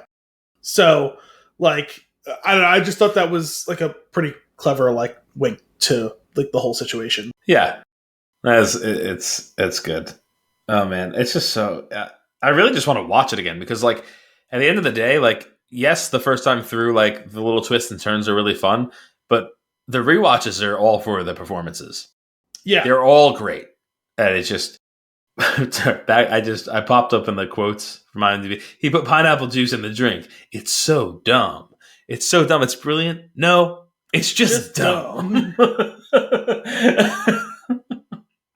Also, Birdie is like, when she's trying to chase, when Hannah is like destroying everything in the room, and Birdie is like, Hannah. I don't know why it just popped out of my. I guess that's actually her name. Well, I don't know. You just said it, so I assume that you just saw it when you were. No, I think that is it though. I'm gonna see if I can find it. Anyway, let's go with Hannah now. I think Hannah's right. That sounds more right than Helen. You look it up. Anyway, when it was Heather, right? She's starting to destroy, like break everything down, and Birdie's like trying to stop her, and she's like, Andy, Hannah, whoever you are. And the shock when she comes back in the room again, and Norton's basically, can I just not kill you? No, it was Helen. It was Helen. Okay, cool. All right. Well, I don't know where Hannah came from, but oh man, Helen, Andy, whoever you are. Also, we talked about like him putting together this whole thing based on all the stuff he's observed and how complicated it all is. And all like he had this whole thing about like the wrong words he was using, and why it meant a certain amount of stuff, and he like was like, no, it's not that. I just what? Like he didn't even know what he was talking about. Like he read into like as if he was leaving these breadcrumbs, and it's just he's a moron, right? Yep. And it reminded me of the end of Hot Fuzz, where he does all of that investigation, comes up with like this person talked to that person, and that person gave this information, this person knew about that, and told this and this and this and this. And then when they're like, oh yeah, we just didn't like his house, or like she had a terrible laugh. Like that, it was like almost it was like spiritually related, like the almost exact same situation where like, and again, it was kind of like poking fun at like the whole idea of these like mystery movies where you have the brilliant detective who puts these idiotic clues together. Like it was insane. Like who could possibly notice these correlations? It's like so much more. It's so dumb that Occam's razor doesn't even apply. It's even dumber and simpler than that. Yeah. Oh man, it's great.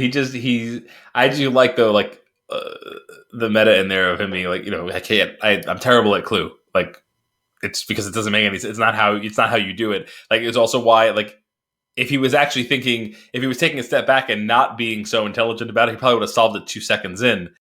Because it was so dumb that he couldn't figure it out early. It's great. Well, I also think there's one of those where like it was so convoluted in the first one with like who did what drug, and he basically figured it out, but he couldn't figure out the fact that the 2 drugs were flipped, and but that she didn't realize they were flipped, and so like there's that whole like double negative thing going on. Mm-hmm.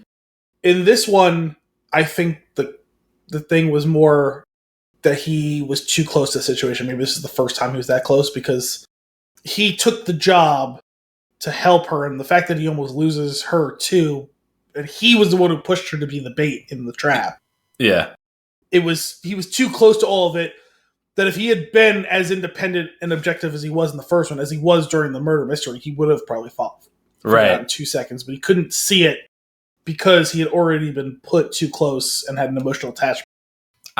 You're absolutely right. It's so good. I also, within that though, I like what they did where like he's going stir crazy being at home and his mind is turning to mush, and like he needs this, and just the talking about Daniel Craig's acting and like the pure delight on his face when he solves the murder mystery before it even happens is amazing.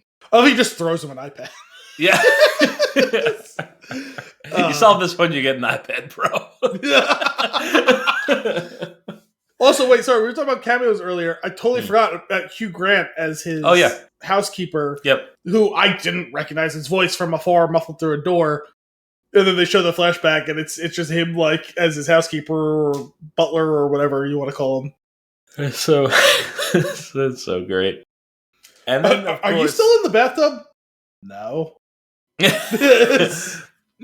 then, of course, we get the finale, the explosion of the glass onion with the clear getting thrown. It's not a little liquid courage and a reminder of why your sister was out to begin with, or hesitant. Yeah, why she got out to begin with. Why she got out to begin with, and Renan goes, or is it Birdie? One of them. Oh, Hindenburg before it explodes. I like though in that scene, she's breaking the stuff down, and Miles is like, whatever, this is so stupid. And then like it's going on. He's getting a little agitated, and then she starts to really go to town on the liquor, and he's like more agitated. Then she lights it on fire, and then immediately he's concerned because he knows the implication of the thing.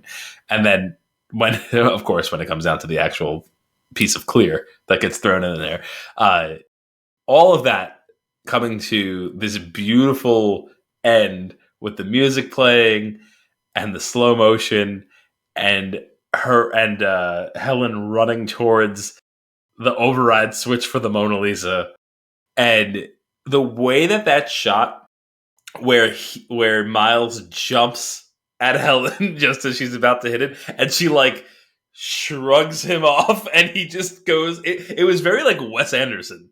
That's the way, and like he's like his ridiculous face as he's flying off screen, and she presses the button, and the fact that they also take a second to zoom in on the little clown whose face is like also shock when she presses down on the button, and she's completely destroyed in that moment.